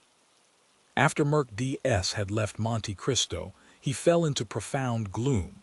Around him and within him the flight of thought seemed to have stopped. His energetic mind slumbered, as the body does after extreme fatigue. What? Said he to himself, while the lamp and the wax lights were nearly burnt out, and the servants were waiting impatiently in the anteroom. What? This edifice which I have been so long preparing, which I have reared with so much care and toil, is to be crushed by a single touch, a word, a breath. Yes, this self, of whom I thought so much, of whom I was so proud, who had appeared so worthless in the dungeons of the Ch. and whom I had succeeded in making so great, will be but a lump of clay tomorrow. Alas, it is not the death of the body I regret, for is not the destruction of the vital principle, the repose to which everything is tending, to which every unhappy being aspires, is not this the repose of matter after which I so long sighed, and which I was seeking to attain by the painful process of starvation when Feria appeared in my dungeon? What is death for me? 1 step farther into rest, 2 perhaps into silence. No, it is not existence then that I regret, but the ruin of projects so slowly carried out, so laboriously framed. Providence is now opposed to them, when I most thought it would be propitious. It is not God's will that they should be accomplished. This burden, almost as heavy as a world which I had raised, and I had thought to bear to the end, was too great for my strength, and I was compelled to lay it down in the middle of my career. Oh, shall I then again become a fatalist, whom 14 years of despair and 10 of hope had rendered a believer in Providence? And all this, because my heart, which I thought dead, was only sleeping, because it has awakened and has begun to beat again, because I have yielded to the pain of the emotion excited in my breast by a woman's voice. Yet, continued the Count, becoming each moment more absorbed in the anticipation of the dreadful sacrifice for the morrow, which Merc DS had accepted, yet it is impossible that so noble-minded a woman should thus through selfishness consent to my death when I am in the prime of life and strength. It is impossible that she can carry to such a point maternal love, or rather delirium. There are virtues which become crimes by exaggeration. No, she must have conceived some pathetic scene. She will come and throw herself between us, and what would be sublime here will there appear ridiculous. The blush of pride mounted to the Count's forehead as this thought passed through his mind. Ridiculous, repeated he, and the ridicule will fall on me. I ridiculous. No, I would rather die. By thus exaggerating to his own mind the anticipated ill fortune of the next day, to which he had condemned himself by promising Merc DS to spare her son, the Count at last exclaimed, Folly, folly, folly. to carry generosity so far as to put myself up as a mark for that young man to aim at. He will never believe that my death was suicide, and yet it is important for the honor of my memory, and this surely is not vanity but a justifiable pride. It is important the world should know that I have consented by my free will to stop my arm, already raised to strike, and that with the arm which has been so powerful against others I have struck myself. It must be, it shall be. Seizing a pen, he drew a paper from a secret drawer in his desk and wrote at the bottom of the document, which was no other than his will, made since his arrival in Paris, a sort of codicil, clearly explaining the nature of his death. I do this, O my God, said he, with his eyes raised to heaven, as much for thy honor as for mine. I have during 10 years considered myself the agent of thy vengeance, and other wretches, like Morcerf, Danglars, Villefort, even Morcerf himself, must not imagine that chance has freed them from their enemy. Let them know, on the contrary, that their punishment, which had been decreed by Providence, is only delayed by my present determination, and although they escape it in this world, it awaits them in another, and that they are only exchanging time for eternity. While he was thus agitated by gloomy uncertainties, wretched waking dreams of grief, the first rays of morning pierced his windows, and shone upon the pale blue paper on which he had just inscribed his justification of Providence. It was just 5 o'clock in the morning when a slight noise like a stifled sigh reached his ear. He turned his head, looked around him, and saw no one, but the sound was repeated distinctly enough to convince him of its reality. He arose and, quietly opening the door of the drawing-room, saw Haydée, who had fallen on a chair, with her arms hanging down and her beautiful head thrown back. She had been standing at the door to prevent his going out without seeing her, until sleep, which the young cannot resist, had overpowered her frame, wearied as she was with watching. The noise of the door did not awaken her, and Monte Cristo gazed at her with affectionate regret. She remembered that she had a son, said he, and I forgot I had a daughter. Then, shaking his head sorrowfully, poor Haydée, said he, she wished to see me, to speak to me. She has feared or guessed something. Oh, I cannot go without taking leave of her. I cannot die without confiding her to someone. He quietly regained his seat and wrote under the other lines, I bequeath to Maximilian Morel, captain of Spahis, and son of my former patron, Pierre Morel, shipowner at Marseille, the sum of 20 millions, a part of which may be offered to his sister Julie and brother-in-law Emmanuel, if he does not fear this increase of fortune may mar their happiness. These 20 millions are concealed in my grotto at Monte Cristo, of which Bertuccio knows the secret. If his heart is free, and he will marry Haydée, the daughter of Ali Pasha of Yanina, whom I have brought up with the love of a father, and who has shown the love and tenderness of a daughter for me, he will thus accomplish my last wish. This will has already constituted Haydée heiress of the rest of my fortune, consisting of lands, funds in England, Austria, and Holland, furniture in my different palaces and houses, and which without the 20 millions and the legacies to my servants, may still amount to 60 millions. He was finishing the last line when a cry behind him made him start, and the pen fell from his hand. Haydée, said he, did you read it? Oh, my lord, said she, why are you writing thus at such an hour? Why are you bequeathing all your fortune to me? Are you going to leave me? I am going on a journey, dear child, said Monte Cristo with an expression of infinite tenderness and melancholy, and if any misfortune should happen to me, the Count stopped. Well, asked the young girl, with an authoritative tone the Count had never observed before and which startled him. Well, if any misfortune happened to me, replied Monte Cristo, I wish my daughter to be happy. Haydée smiled sorrowfully and shook her head. Do you think of dying, my lord? Said she. The wise man, my child, has said, it is good to think of death. Well, if you die, said she, bequeath your fortune to others, for if you die I shall require nothing. And taking the paper, she tore it in 4 pieces and threw it into the middle of the room. Then, the effort having exhausted her strength, she fell, not asleep this time, but fainting on the floor. The Count leaned over her and raised her in his arms. And seeing that sweet pale face, those lovely eyes closed, that beautiful form motionless and to all appearance lifeless, the idea occurred to him for the first time, that perhaps she loved him otherwise than as a daughter loves a father. "Alas," murmured he, "with intense suffering I might then have been happy yet."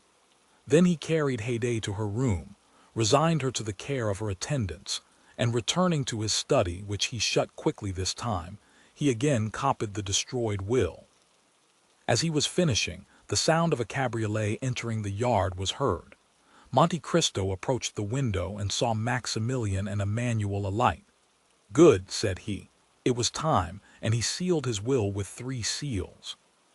A moment afterwards he heard a noise in the drawing-room, and went to open the door himself. Morrel was there. He had come 20 minutes before the time appointed. "I am perhaps come too soon, Count," said he, "but I frankly acknowledge that I have not closed my eyes all night, nor has anyone in my house. I need to see you strong in your courageous assurance, to recover myself." Monte Cristo could not resist this proof of affection. He not only extended his hand to the young man, but flew to him with open arms. "Morrel," said he, "it is a happy day for me to feel that I am beloved by such a man as you. Good morning, Emmanuel. You will come with me then, Maximilian." "Did you doubt it?" said the young captain. "But if I were wrong, I watched you during the whole scene of that challenge yesterday. I have been thinking of your firmness all night, and I said to myself that justice must be on your side, or man's countenance is no longer to be relied on. But Morrel, Albert is your friend. Simply an acquaintance, sir. You met on the same day you first saw me." "Yes, that is true, but I should not have recollected it if you had not reminded me. Thank you, Morrel." Then ringing the bell once, "Look," said he to Ali, who came immediately, "take that to my solicitor. It is my will, Morrel. When I am dead, you will go and examine it." "What," said Morrel, "you dead?" "Yes. Must I not be prepared for everything, dear friend?" "But what did you do yesterday after you left me?" "I went to Tortoni's, where, as I expected, I found Beauchamp and Châteaurenaud. I own I was seeking them." "Why, when all was arranged?" "Listen, Count, the affair is serious and unavoidable. Did you doubt it?" "No, the offense was public, and everyone is already talking of it." "Well, well, I hope to get an exchange of arms to substitute the sword for the pistol. The pistol is blind." "Have you succeeded?" asked Monte Cristo quickly, with an imperceptible gleam of hope. "No, for your skill with the sword is so well known." "Ah, who has betrayed me?" "The skillful swordsman whom you have conquered." "And you failed?" "They positively refused." "Morrel," said the Count, "have you ever seen me fire a pistol?" "Never." "Well, we have time. Look." Monte Cristo took the pistols he held in his hand when Mercédès entered, and fixing an ace of clubs against the iron plate, with 4 shots he successively shot off the 4 sides of the club. At each shot Morrel turned pale. He examined the bullets with which Monte Cristo performed this dexterous feat, and saw that they were no larger than buckshot. "It is astonishing," said he. "Look, Emmanuel." Then turning towards Monte Cristo, "Count," said he, "in the name of all that is dear to you, I entreat you not to kill Albert. The unhappy youth has a mother." "You are right," said Monte Cristo, "and I have none." These words were uttered in a tone which made Morrel shudder. "You are the offended party, Count." "Doubtless. What does that imply? That you will fire first?" "I fire first." "Oh, I obtained, or rather claimed that. We had conceded enough for them to yield us that." "And at what distance?" 20 paces. A smile of terrible import passed over the Count's lips. "Morrel," said he, "do not forget what you have just seen. The only chance for Albert's safety, then, will arise from your emotion." "I suffer from emotion," said Monte Cristo. "Or from your generosity, my friend. To so good a marksman as you are, I may say what would appear absurd to another." "What is that?" "Break his arm, wound him, but do not kill him. I will tell you, Morel, said the Count, that I do not need entreating to spare the life of M. de Morcerf. He shall be so well spared that he will return quietly with his 2 friends while I and you. That will be another thing. I shall be brought home. No, no, cried Maximilian, quite unable to restrain his feelings. As I told you, my dear Morel, M. de Morcerf will kill me. Morel looked at him in utter amazement. But what has happened then since last evening, Count? The same thing that happened to Brutus the night before the battle of Philippi. I have seen a ghost, and that ghost told me, Morel, that I had lived long enough. Maximilian and Emmanuel looked at each other. Monte Cristo drew out his watch. Let us go, said he. It is 5 minutes past 7, and the appointment was for 8 o'clock. A carriage was in readiness at the door. Monte Cristo stepped into it with his 2 friends. He had stopped a moment in the passage to listen at a door, and Maximilian and Emmanuel, who had considerately passed forward a few steps, thought they heard him answer by a sigh to a sob from within. As the clock struck 8, they drove up to the place of meeting. We are first, said Morel, looking out of the window. Excuse me, sir, said Baptistin, who had followed his master with indescribable terror, but I think I see a carriage down there under the trees. Monte Cristo sprang lightly from the carriage and offered his hand to assist Emmanuel and Maximilian. The latter retained the Count's hand between his. I like, said he, to feel a hand like this, when its owner relies on the goodness of his cause. It seems to me, said Emmanuel, that I see 2 young men down there who are evidently waiting. Monte Cristo drew Morel a step or 2 behind his brother-in-law. Maximilian, said he, are your affections disengaged? Morel looked at Monte Cristo with astonishment. I do not seek your confidence, my dear friend. I only ask you a simple question. Answer it. That is all I require. I love a young girl, Count. Do you love her much, more than my life? Another hope defeated, said the Count. Then with a sigh, poor heyday, murmured he. To tell the truth, Count, if I knew less of you, I should think that you were less brave than you are, because I sigh when thinking of someone I am leaving. Come, Morel, it is not like a soldier to be so bad a judge of courage. Do I regret life? What is it to me, who have passed 20 years between life and death? Moreover, do not alarm yourself, Morel. This weakness, if it is such, is betrayed to you alone.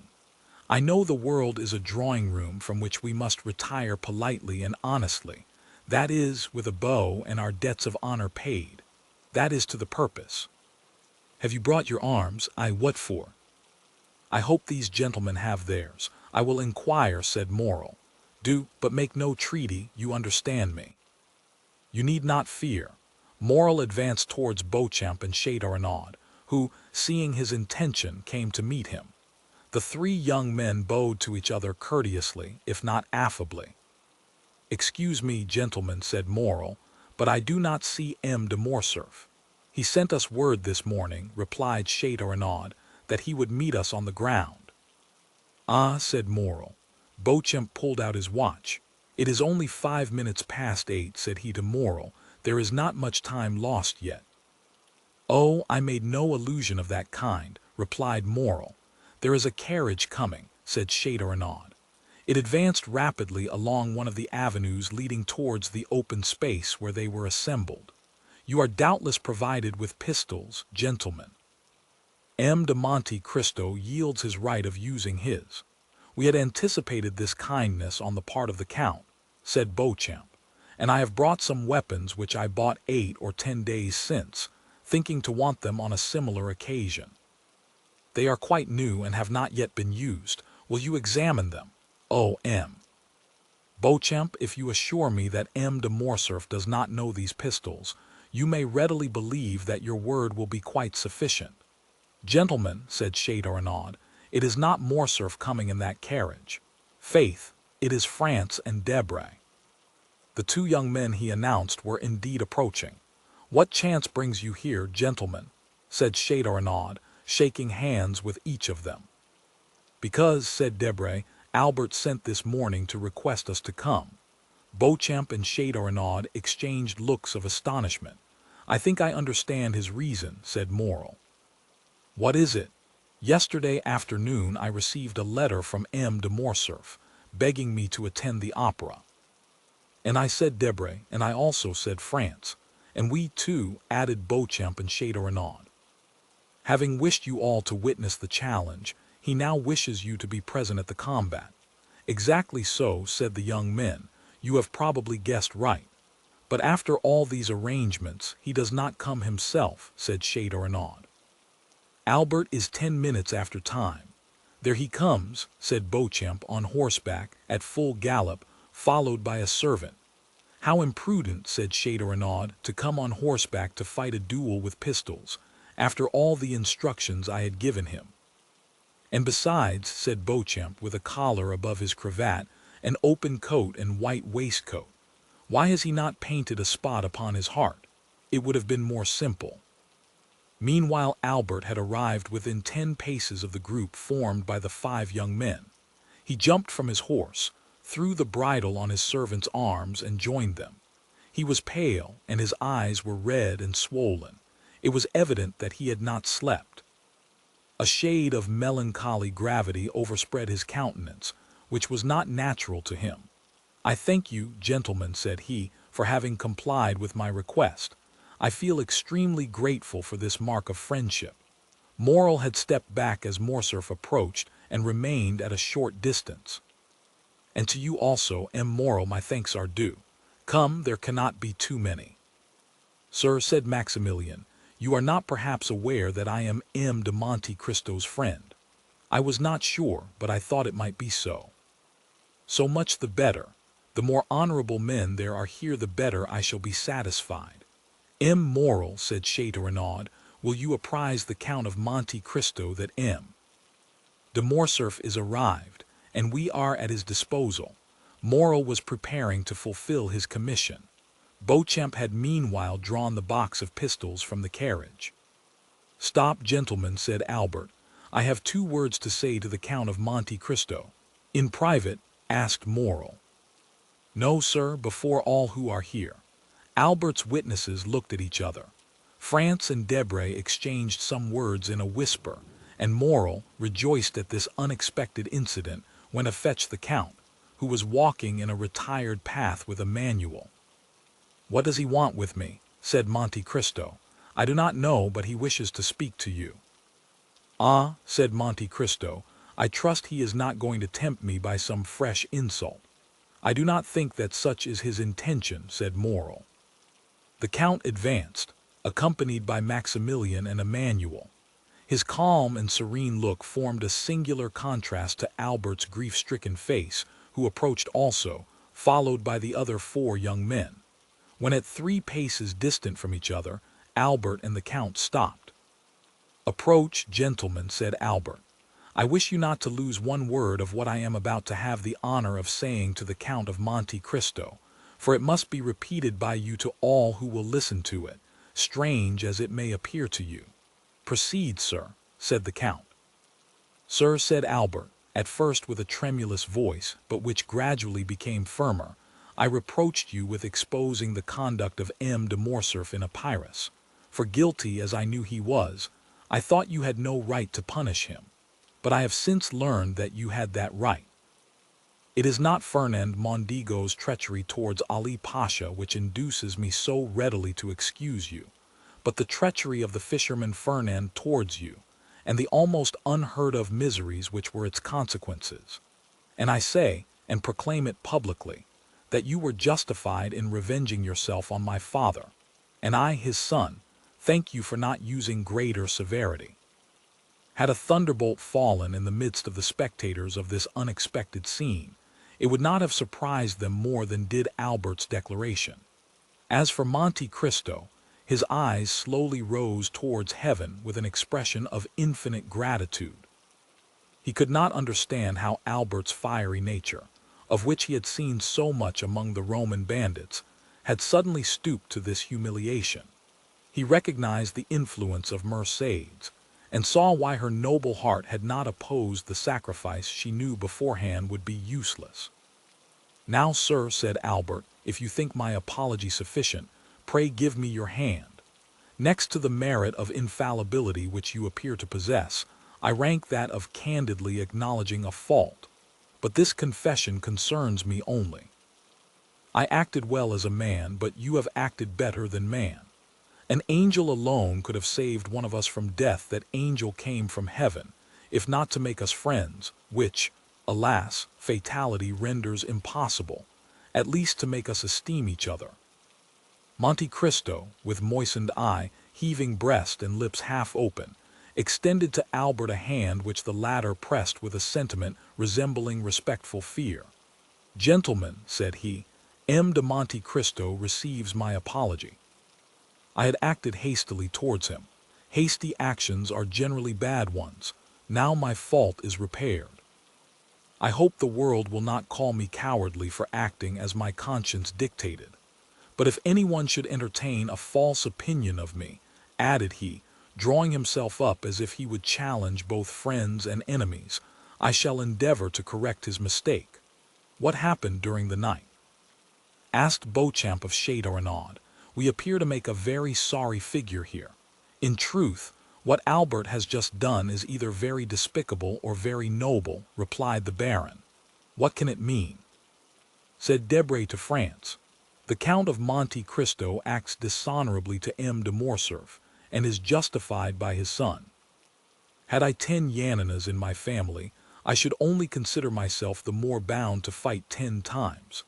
As for Monte Cristo, his head was bent down, his arms were powerless. Bowing under the weight of 24 years' reminiscences, he thought not of Albert, of Beauchamp, of Châteaurenaud, or of any of that group. But he thought of that courageous woman who had come to plead for her son's life, to whom he had offered his, and who had now saved it by the revelation of a dreadful family secret, capable of destroying forever in that young man's heart every feeling of filial piety. Providence still, murmured he. Now only am I fully convinced of being the emissary of God. Chapter 91. The Count of Monte Cristo bowed to the 5 young men with a melancholy and dignified smile, and got into his carriage with Maximilian and Emmanuel. Albert, Beauchamp, and C.H. Torenaud remained alone. Albert looked at his 2 friends, not timidly, but in a way that appeared to ask their opinion of what he had just done. "Indeed, my dear friend," said Beauchamp first, who had either the most feeling or the least dissimulation, "allow me to congratulate you. This is a very unhoped-for conclusion of a very disagreeable affair." Albert remained silent and wrapped in thought. C.H. Torenaud contented himself with tapping his boot with his flexible cane. "Are we not going?" said he, after this embarrassing silence. "When you please," replied Beauchamp. "Allow me only to compliment M. de Morcerf, who has given proof today of rare chivalric generosity."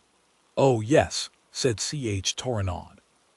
"It is magnificent," continued Beauchamp, "to be able to exercise so much self-control." "Assuredly. As for me, I should have been incapable of it," said C.H. Torenaud with most significant coolness. "Gentlemen," interrupted Albert, "I think you did not understand that something very serious had passed between M. de Monte Cristo and myself." Possibly," said Beauchamp immediately. "But every simpleton would not be able to understand your heroism, and sooner or later you will find yourself compelled to explain it to them more energetically than would be convenient to your bodily health and the duration of your life. May I give you a friendly counsel? Set out for Naples, The Hague, or St. Petersburg calm countries, where the point of honor is better understood than among our hot-headed Parisians. Seek quietude and oblivion, so that you may return peaceably to France after a few years.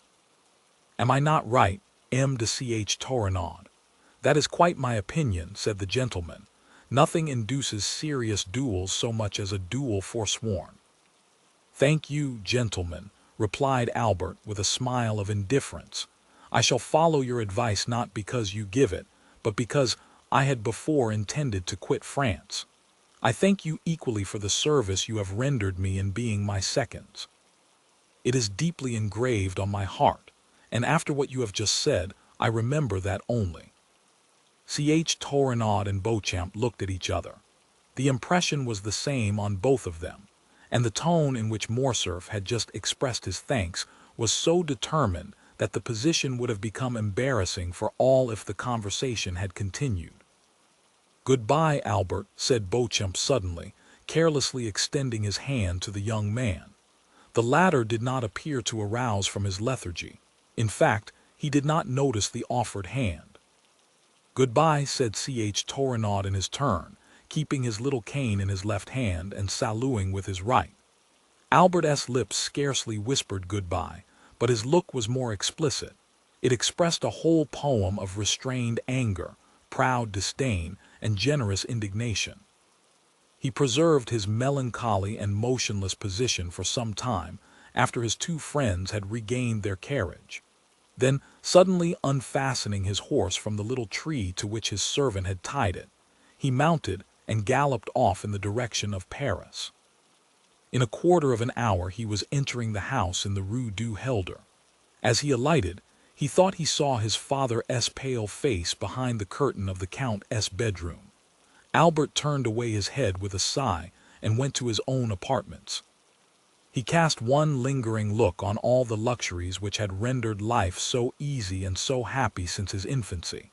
He looked at the pictures, whose faces seemed to smile, and the landscapes, which appeared painted in brighter colors. Then he took away his mother's portrait, with its oaken frame, leaving the gilt frame from which he took it black and empty. Then he arranged all his beautiful Turkish arms, his fine English guns, his Japanese china, his cups mounted in silver, his artistic bronzes by Fuchs Rays or Bari, examined the cupboards and placed the key in each, threw into a drawer of his secretaire, which he left open, all the pocket money he had about him, and with it the 1,000 fancy jewels from his vases and his jewel boxes. Then he made an exact inventory of everything, and placed it in the most conspicuous part of the table, after putting aside the books and papers which had collected there. At the beginning of this work, his servant, notwithstanding orders to the contrary, came to his room. "What do you want?" asked he, with a more sorrowful than angry tone. "Pardon me, sir," replied the valet. "You had forbidden me to disturb you, but the Count of Morcerf has called me."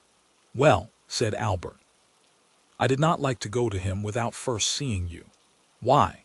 "Because the Count is doubtless aware that I accompanied you to the meeting this morning." "It is probable," said Albert, "and since he has sent for me, it is doubtless to question me on what happened there. What must I answer?" "The truth. Then I shall say the duel did not take place. You will say I apologized to the Count of Monte Cristo. Go." The valet bowed and retired, and Albert returned to his inventory. As he was finishing this work, the sound of horses prancing in the yard and the wheels of a carriage shaking his window attracted his attention. He approached the window and saw his father get into it and drive away. The door was scarcely closed when Albert bent his steps to his mother's room, and no one being there to announce him, he advanced to her bedchamber, and distressed by what he saw and guessed, stopped for one moment at the door. As if the same idea had animated these two beings, Merc-DS was doing the same in her apartments that he had just done in his. Everything was in order: laces, dresses, jewels, linen, money, all were arranged in the drawers, and the Countess was carefully collecting the keys. Albert saw all these preparations and understood them, and exclaiming, "My mother!" he threw his arms around her neck. The artist who could have depicted the expression of these two countenances would certainly have made of them a beautiful picture. All these proofs of an energetic resolution, which Albert did not fear on his own account, alarmed him for his mother. "What are you doing?" asked he. "What were you doing?" replied she. "Oh, my mother!" exclaimed Albert, so overcome he could scarcely speak. "It is not the same with you and me. You cannot have made the same resolution I have, for I have come to warn you that I bid adieu to your house, and to you." "I also," replied Merc-DS, "am going, and I acknowledge I had depended on your accompanying me. Have I deceived myself?" "Mother," said Albert with firmness, I cannot make you share the fate I have planned for myself. I must live henceforth without rank and fortune, and to begin this hard apprenticeship, I must borrow from a friend the loaf I shall eat until I have earned one. So, my dear mother, I am going at once to ask France to lend me the small sum I shall require to supply my present wants. You, my poor child, suffer poverty and hunger. Oh, do not say so, it will break my resolutions. But not mine, mother, replied Albert. I am young and strong. I believe I am courageous, and since yesterday I have learned the power of will. Alas, my dear mother, some have suffered so much, and yet live, and have raised a new fortune on the ruin of all the promises of happiness which heaven had made them, on the fragments of all the hope which God had given them. I have seen that, mother. I know that from the gulf in which their enemies have plunged them, they have risen with so much vigor and glory that in their turn they have ruled their former conquerors and have punished them. No, mother, from this moment I have done with the past, and accept nothing from it, not even a name, because you can understand that your son cannot bear the name of a man who ought to blush for it before another.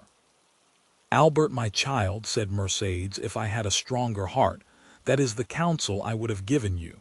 Your conscience has spoken when my voice became too weak. Listen to its dictates. You had friends, Albert. Break off their acquaintance.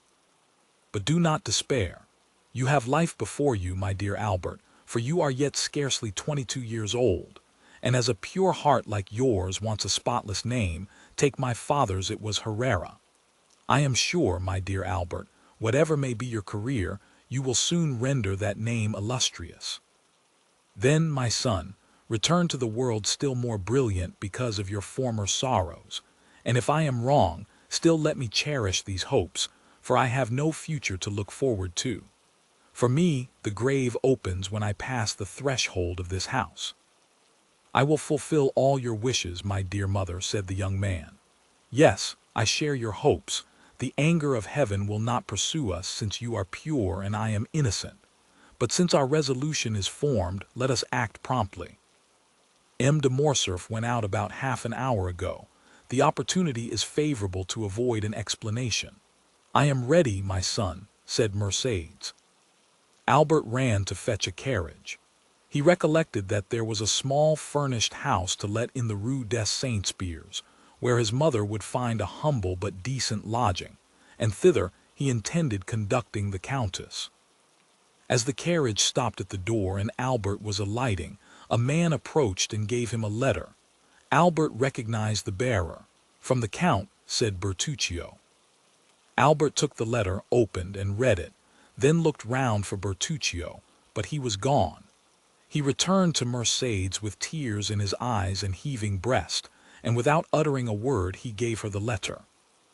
Mercedes read, Albert, while showing you that I have discovered your plans, I hope also to convince you of my delicacy. You are free, you leave the Count's house, and you take your mother to your home.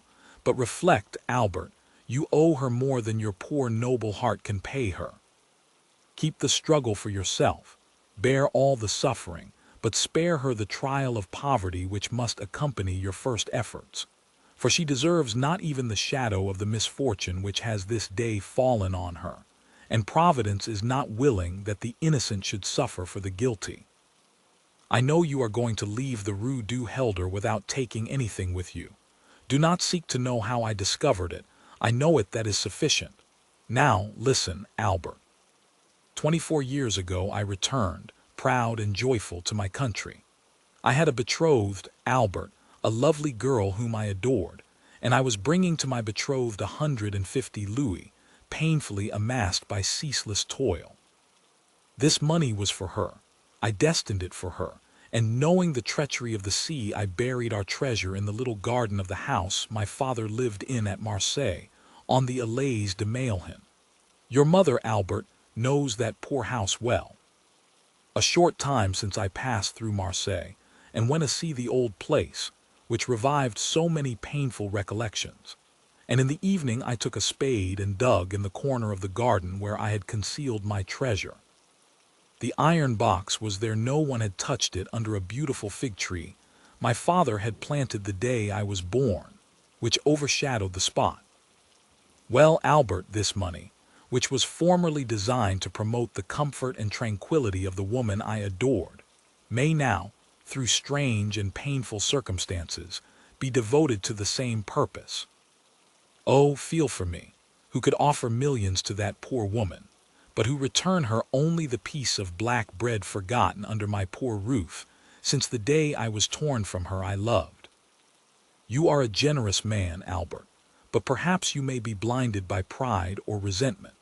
If you refuse me, if you ask another for what I have a right to offer you, I will say it is ungenerous of you to refuse the life of your mother at the hands of a man whose father was allowed by your father to die in all the horrors of poverty and despair. Albert stood pale and motionless to hear what his mother would decide after she had finished reading this letter. Mercedes turned her eyes with an ineffable look towards heaven. "I accept it," said she. "He has a right to pay the dowry, which I shall take with me to some convent." Putting the letter in her bosom, she took her son's arm, and with a firmer step than she even herself expected, she went downstairs. Chapter 92. Meanwhile, Monte Cristo had also returned to town with Emmanuel and Maximilian. Their return was cheerful. Emmanuel did not conceal his joy at the peaceful termination of the affair, and was loud in his expressions of delight. Morel, in a corner of the carriage, allowed his brother-in-law's gaiety to expend itself in words, while he felt equal inward joy, which, however, betrayed itself only in his countenance. At the Barriere du Tiarni they met Bertuccio, who was waiting there, motionless as a sentinel at his post. Monte Cristo put his head out of the window, exchanged a few words with him in a low tone, and the steward disappeared. "Count," said Emmanuel, when they were at the end of the Place Royale, "put me down at my door, that my wife may not have a single moment of needless anxiety on my account or yours." "If it were not ridiculous to make a display of our triumph," said Morel, "I would invite the Count to our house. Besides that, he doubtless has some trembling heart to comfort. So we will take leave of our friend and let him hasten home."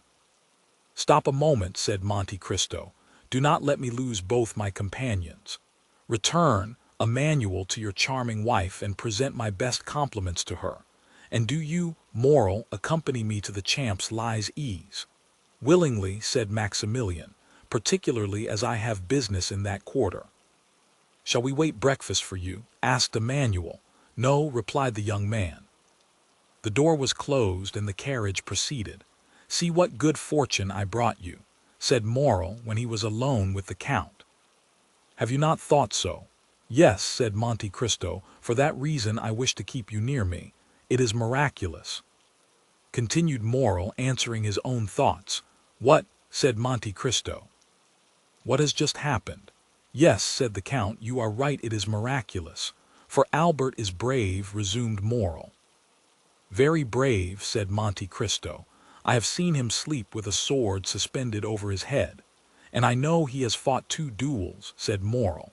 "How can you reconcile that with his conduct this morning?" "All owing to your influence," replied Monte Cristo, smiling. "It is well for Albert he is not in the army," said Morel. "Why?" "An apology on the ground," said the young captain, shaking his head. "Come," said the Count mildly, "do not entertain the prejudices of ordinary men, Morel. Acknowledge that if Albert is brave, he cannot be a coward.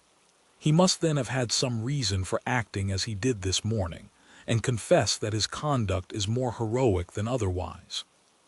"Doubtless, doubtless," said Morel, "but I shall say, like the Spaniard, he has not been so brave today as he was yesterday. You will breakfast with me, will you not, Morel?" said the Count to turn the conversation. "No, I must leave you at 10 o'clock. Your engagement was for breakfast then," said the Count. Morel smiled and shook his head. "Still you must breakfast somewhere. But if I am not hungry?" said the young man. "Oh," said the Count, "I only know 2 things which destroy the appetite, grief, and as I am happy to see you very cheerful, it is not that and love. Now after what you told me this morning of your heart, I may believe." "Well, Count," replied Morel gaily, "I will not dispute it." "But you will not make me your confidant, Maximilian," said the Count, in a tone which showed how gladly he would have been admitted to the secret. "I showed you this morning that I had a heart, did I not, Count?" Monte Cristo only answered by extending his hand to the young man. "Well," continued the latter, "since that heart is no longer with you in the Bois de Vincennes, it is elsewhere, and I must go and find it." "Go," said the Count deliberately. "Go, dear friend, but promise me if you meet with any obstacle to remember that I have some power in this world, that I am happy to use that power in the behalf of those I love, and that I love you, Morrel." "I will remember it," said the young man, "as selfish children recollect their parents when they want their aid. When I need your assistance and the moment arrives, I will come to you, Count. Well, I rely upon your promise." "Goodbye, then. Goodbye till we meet again." They had arrived in the Champs-Élysées. Monte Cristo opened the carriage door. Morrel sprang out on the pavement. Bertuccio was waiting on the steps. Morrel disappeared down the Avenue de Marigny, and Monte Cristo hastened to join Bertuccio. "Well?" asked he. "She is going to leave her house," said the steward. "And her son?" "Florentin, his valet, thinks he is going to do the same. Come this way." Monte Cristo took Bertuccio into his study, wrote the letter we have seen, and gave it to the steward. "Go," said he quickly. "But first, let Haydée be informed that I have returned." "Here I am," said the young girl, who at the sound of the carriage had run downstairs and whose face was radiant with joy at seeing the Count return safely. Bertuccio left. Every transport of a daughter finding a father, all the delight of a mistress seeing an adored lover, were felt by Haydée during the first moments of this meeting, which she had so eagerly expected. Doubtless, although less evident, Monte Cristo's joy was not less intense. Joy to hearts which have suffered long is like the dew on the ground after a long drought. Both the heart and the ground absorb that beneficent moisture falling on them, and nothing is outwardly apparent. Monte Cristo was beginning to think, what he had not for a long time dared to believe, that there were two Merc-DS in the world, and he might yet be happy. His eye, elate with happiness, was reading eagerly the tearful gaze of Haydée, when suddenly the door opened. The Count knit his brow. "M. de Morcerf," said Baptistin, as if that name sufficed for his excuse. In fact, the Countess' face brightened. "Which asked he, the Viscount or the Count?" "The Count." "Oh," exclaimed Haydée, "is it not yet over?" "I know not if it is finished, my beloved child," said Monte Cristo, taking the young girl's hands, "but I do know you have nothing more to fear." "But it is the wretched that man cannot injure me, Haydée," said Monte Cristo. "It was his son alone that there was cause to fear. And what I have suffered," said the young girl, "you shall never know, my lord." Monte Cristo smiled. "By my father's tomb," said he, extending his hand over the head of the young girl, "I swear to you, Haydée, that if any misfortune happens, it will not be to me." "I believe you, my lord, as implicitly as if God had spoken to me," said the young girl, presenting her forehead to him. Monte Cristo pressed on that pure, beautiful forehead a kiss which made two hearts throb at once, the one violently, the other secretly. "Oh," murmured the Count, "shall I then be permitted to love again? Ask M. de Morcerf into the drawing-room," said he to Baptistin, while he led the beautiful Greek girl to a private staircase. We must explain this visit, which, although expected by Monte Cristo, is unexpected to our readers. While Merc-DS, as we have said, was making a similar inventory of her property to Albert S., while she was arranging her jewels, shutting her drawers, collecting her keys, to leave everything in perfect order, she did not perceive a pale and sinister face at a glass door which threw light into the passage, from which everything could be both seen and heard. He who was thus looking, without being heard or seen, probably heard and saw all that passed in Madame de Morcerf's apartments. From that glass door the pale-faced man went to the Count's bedroom, and raised with a constricted hand the curtain of a window overlooking the courtyard. He remained there 10 minutes, motionless and dumb, listening to the beating of his own heart. For him, those 10 minutes were very long. It was then Albert, returning from his meeting with the Count, perceived his father watching for his arrival behind a curtain and turned aside. The Count's eye expanded. He knew Albert had insulted the Count dreadfully, and that in every country in the world such an insult would lead to a deadly duel. Albert returned safely, then the Count was revenged. An indescribable ray of joy illumined that wretched countenance like the last ray of the sun, before it disappears behind the clouds which bear the aspect, not of a downy couch, but of a tomb. But as we have said, he waited in vain for his son to come to his apartment with the account of his triumph. He easily understood why his son did not come to see him before he went to avenge his father's honor. But when that was done, why did not his son come and throw himself into his arms? It was then, when the Count could not see Albert, that he sent for his servant, who he knew was authorized not to conceal anything from him. 10 minutes afterwards, General Morcerf was seen on the steps in a black coat with a military collar, black pantaloons, and black gloves. He had apparently given previous orders, for as he reached the bottom step his carriage came from the coach-house ready for him. The valet threw into the carriage his military cloak, in which 2 swords were wrapped, and shutting the door, he took his seat by the side of the coachman. The coachman stooped down for his orders. "To the champ's lies ease," said the general, "the Count of Monte Cristo's hurry." The horses bounded beneath the whip, and in 5 minutes they stopped before the Count's door. M. de Morcerf opened the door himself, and as the carriage rolled away he passed up the walk, rang, and entered the open door with his servant. A moment afterwards, Baptistin announced the Count of Morcerf to Monte Cristo, and the latter, leading Haydée aside, ordered that Morcerf be asked into the drawing-room. The general was packing the room the 3rd time when, in turning, he perceived Monte Cristo at the door. "Ah, it is M. de Morcerf," said Monte Cristo quietly. "I thought I had not heard aright." "Yes, it is I," said the Count, whom a frightful contraction of the lips prevented from articulating freely. "May I know the cause which procures me the pleasure of seeing M. de Morcerf so early? Had you not a meeting with my son this morning?" asked the general. "I had," replied the Count, "and I know my son had good reasons to wish to fight with you and to endeavor to kill you." "Yes, sir, he had very good ones, but you see that in spite of them he has not killed me and did not even fight. Yet he considered you the cause of his father's dishonor, the cause of the fearful ruin which has fallen on my house."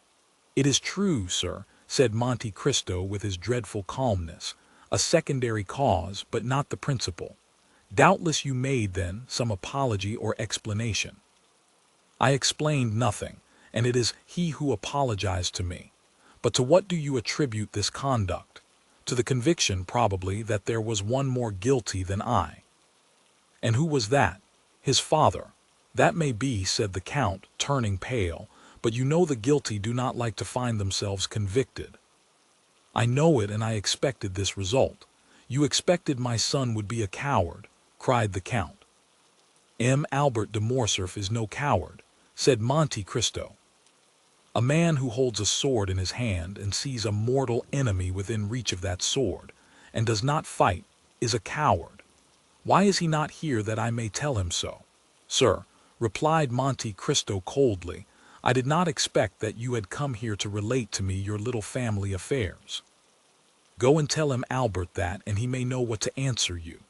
"Oh, no, no," said the general, smiling faintly, "I did not come for that purpose. You are right. I came to tell you that I also look upon you as my enemy. I came to tell you that I hate you instinctively, that it seems as if I had always known you and always hated you, and in short, since the young people of the present day will not fight, it remains for us to do so. Do you think so, sir?"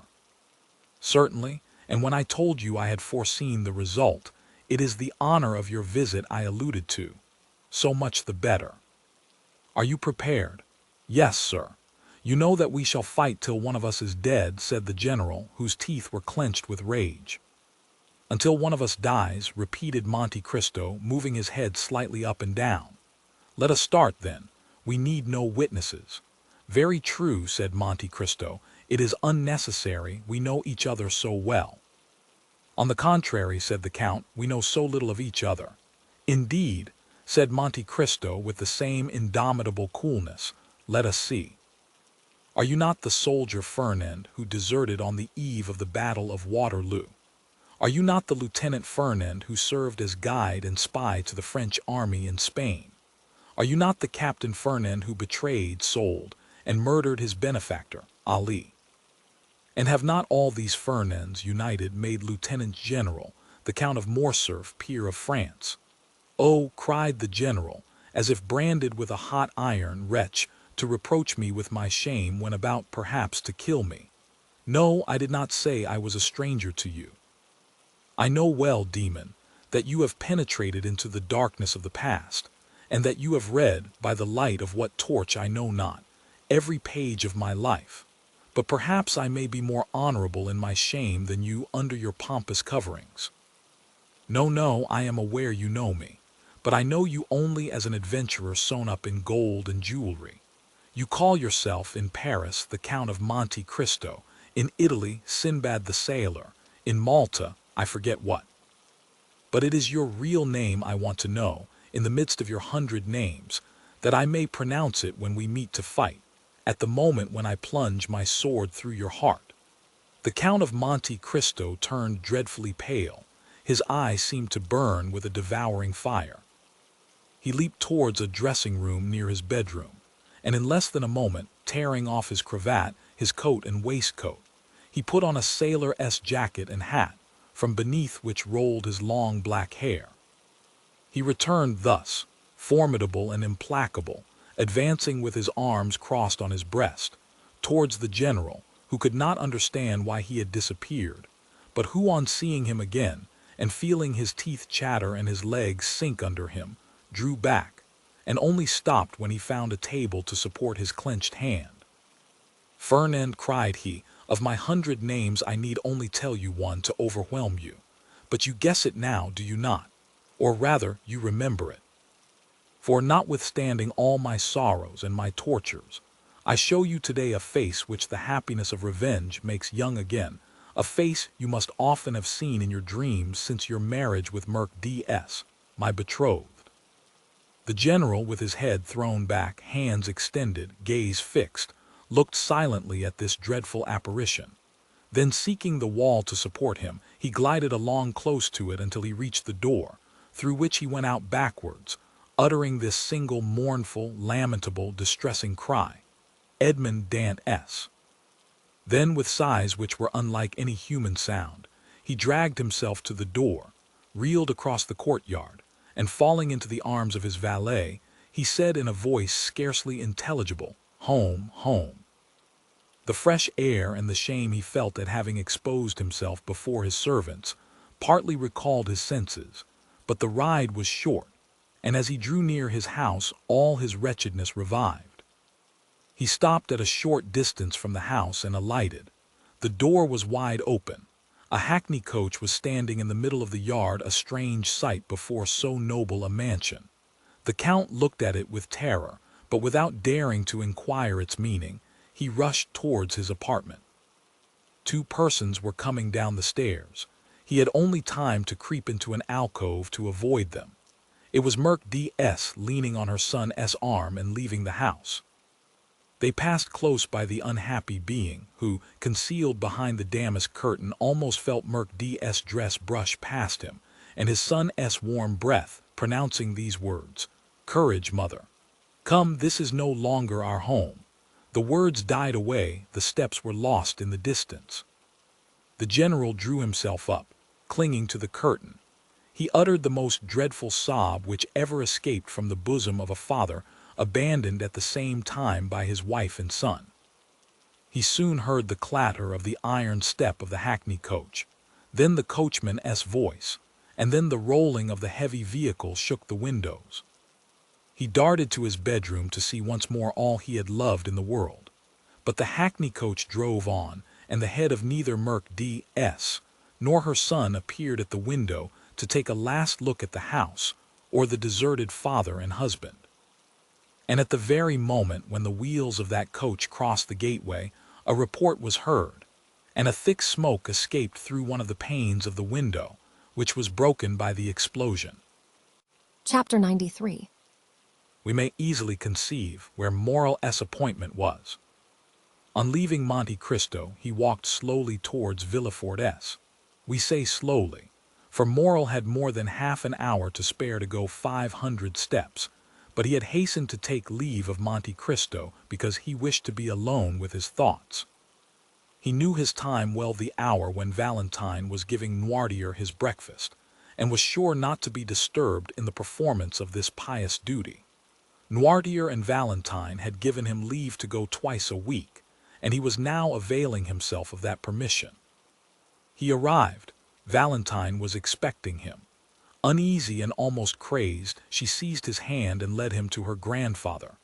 This uneasiness, amounting almost to frenzy, arose from the report Morcerf's adventure had made in the world, for the affair at the opera was generally known. No one at Villefort's doubted that a duel would ensue from it. Valentine, with her woman's instinct, guessed that Morrel would be Monte Cristo's second, and from the young man's well-known courage and his great affection for the Count, she feared that he would not content himself with the passive part assigned to him. We may easily understand how eagerly the particulars were asked for, given, and received, and Morrel could read an indescribable joy in the eyes of his beloved when she knew that the termination of this affair was as happy as it was unexpected. "Now," said Valentine, motioning to Morrel to sit down near her grandfather while she took her seat on his footstool, "now let us talk about our own affairs. You know, Maximilian, Grandpapa once thought of leaving this house and taking an apartment away from M. de Villefort's." "Yes," said Maximilian, "I recollect the project, of which I highly approved." "Well," said Valentine, "you may approve again, for Grandpapa is again thinking of it." "Bravo," said Maximilian. "And do you know," said Valentine, "what reason Grandpapa gives for leaving this house?" Noirtier looked at Valentine to impose silence, but she did not notice him. Her looks, her eyes, her smile were all for Morrel. "Oh, whatever may be M.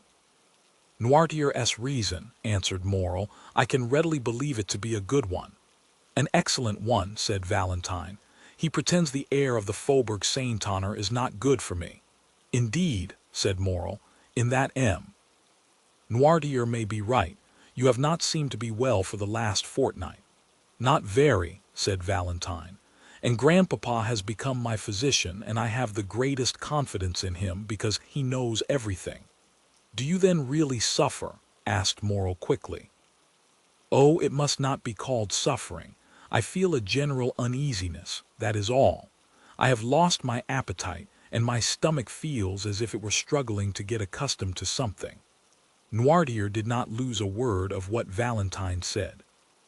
"And what treatment do you adopt for this singular complaint?" "A very simple one," said Valentine. "I swallow every morning a spoonful of the mixture prepared for my grandfather. When I say 1 spoonful, I began by 1, now I take 4. Grandpapa says it is a panacea." Valentine smiled, but it was evident that she suffered.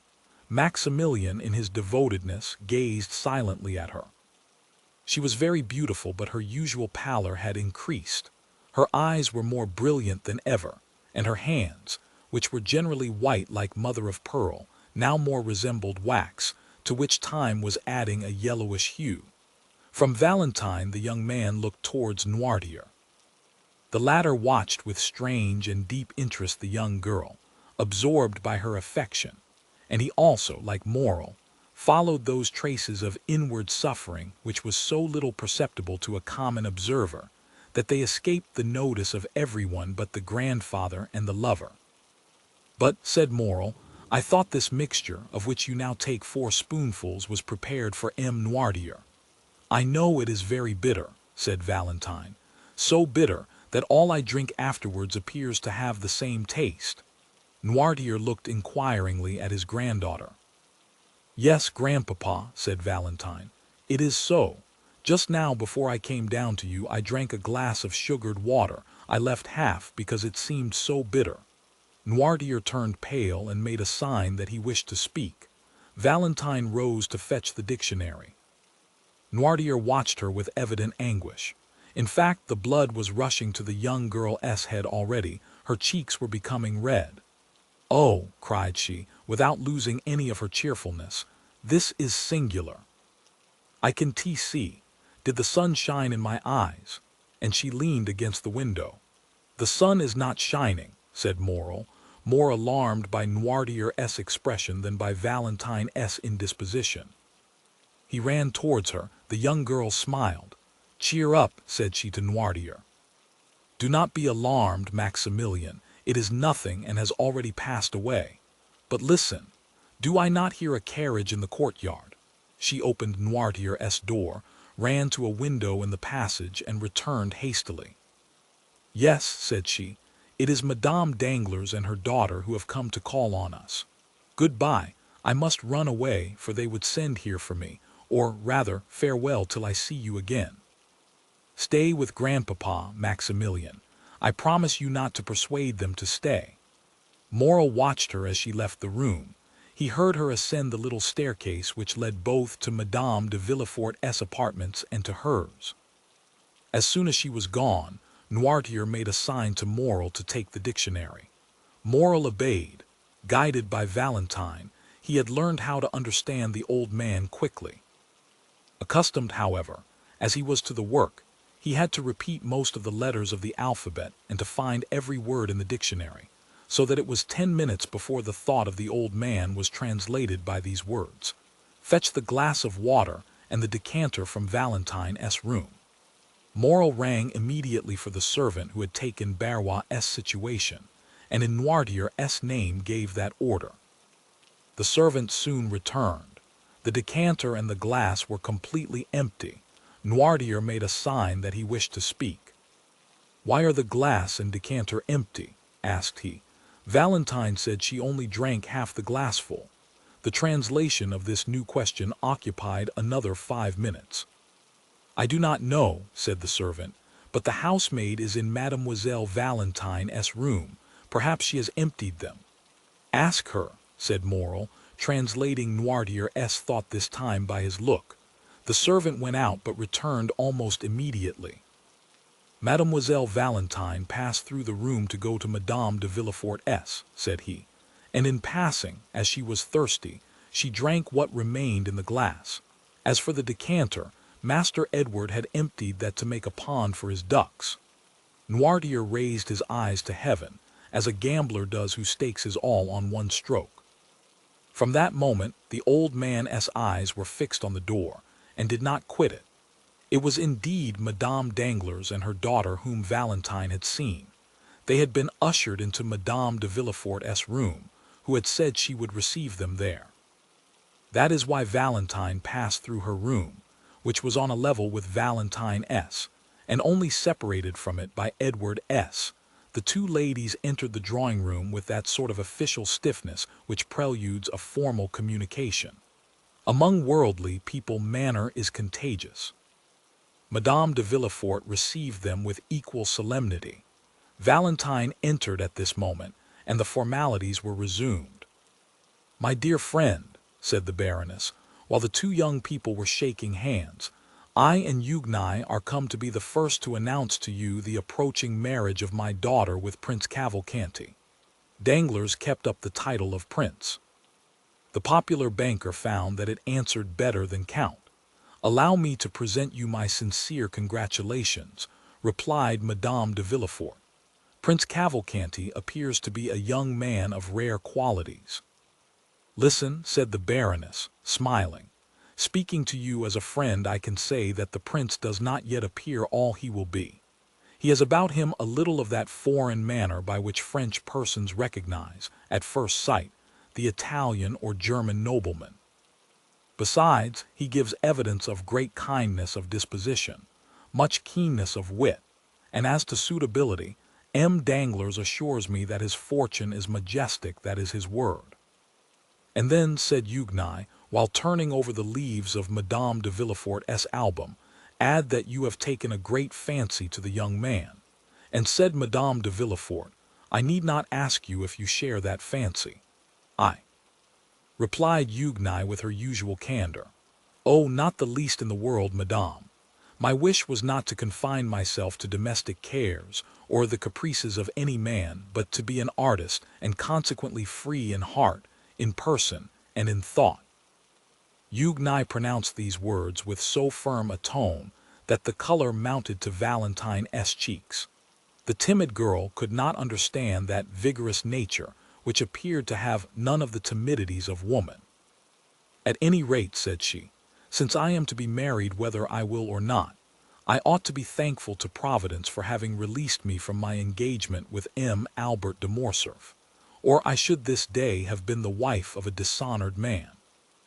It is true, said the Baroness, with that strange simplicity sometimes met with among fashionable ladies, and of which plebeian intercourse can never entirely deprive them.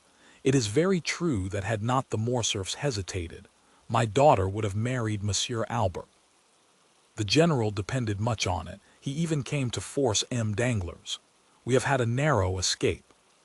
But said Valentine timidly, does all the father's shame revert upon the son?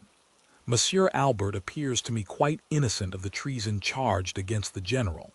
Excuse me, said the implacable young girl, Monsieur Albert claims and well deserves his share. It appears that after having challenged M. de Monte Cristo at the opera yesterday, he apologized on the ground today. Impossible, said Madame de Villefort. Ah, my dear friend, said Madame Danglars, with the same simplicity we before noticed, it is a fact. I heard it from M. Debray, who was present at the explanation. Valentine also knew the truth, but she did not answer. A single word had reminded her that Morel was expecting her in M. Noirtier's room. Deeply engaged with a sort of inward contemplation, Valentine had ceased for a moment to join in the conversation. She would, indeed, have found it impossible to repeat what had been said the last few minutes, when suddenly Madame Danglars' hand, pressed on her arm, aroused her from her lethargy. What is it? Said she, starting at Madame Danglars' touch as she would have done from an electric shock. It is, my dear Valentine, said the Baroness, that you are doubtless suffering. I, said the young girl, passing her hand across her burning forehead. Yes, look at yourself in that glass. You have turned pale and then red successively, 3 or 4 times in 1 minute. Indeed, cried Huguenot, you are very pale. Oh, do not be alarmed. I have been so for many days.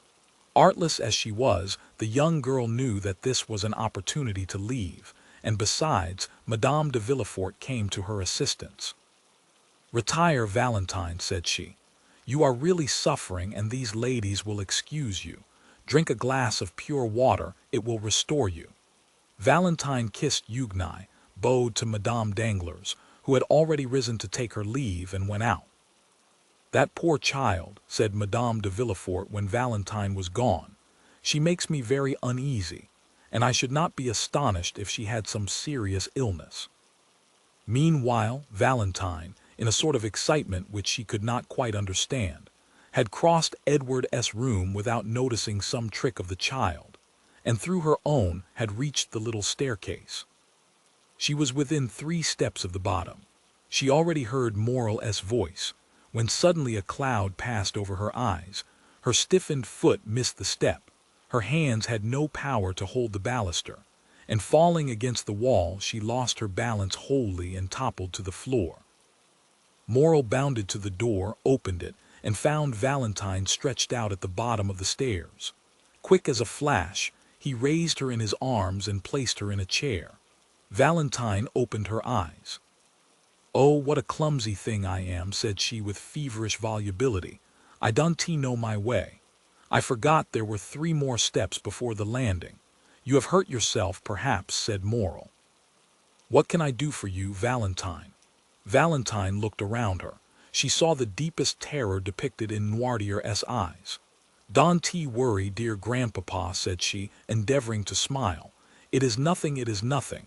I was giddy, that is all." "Another attack of giddiness," said Morel, clasping his hands. "Oh, attend to it, Valentine, I entreat you." "But no," said Valentine, "no, I tell you it is all past, and it was nothing. Now let me tell you some news. Eugnai is to be married in a week, and in 3 days there is to be a grand feast, a betrothal festival.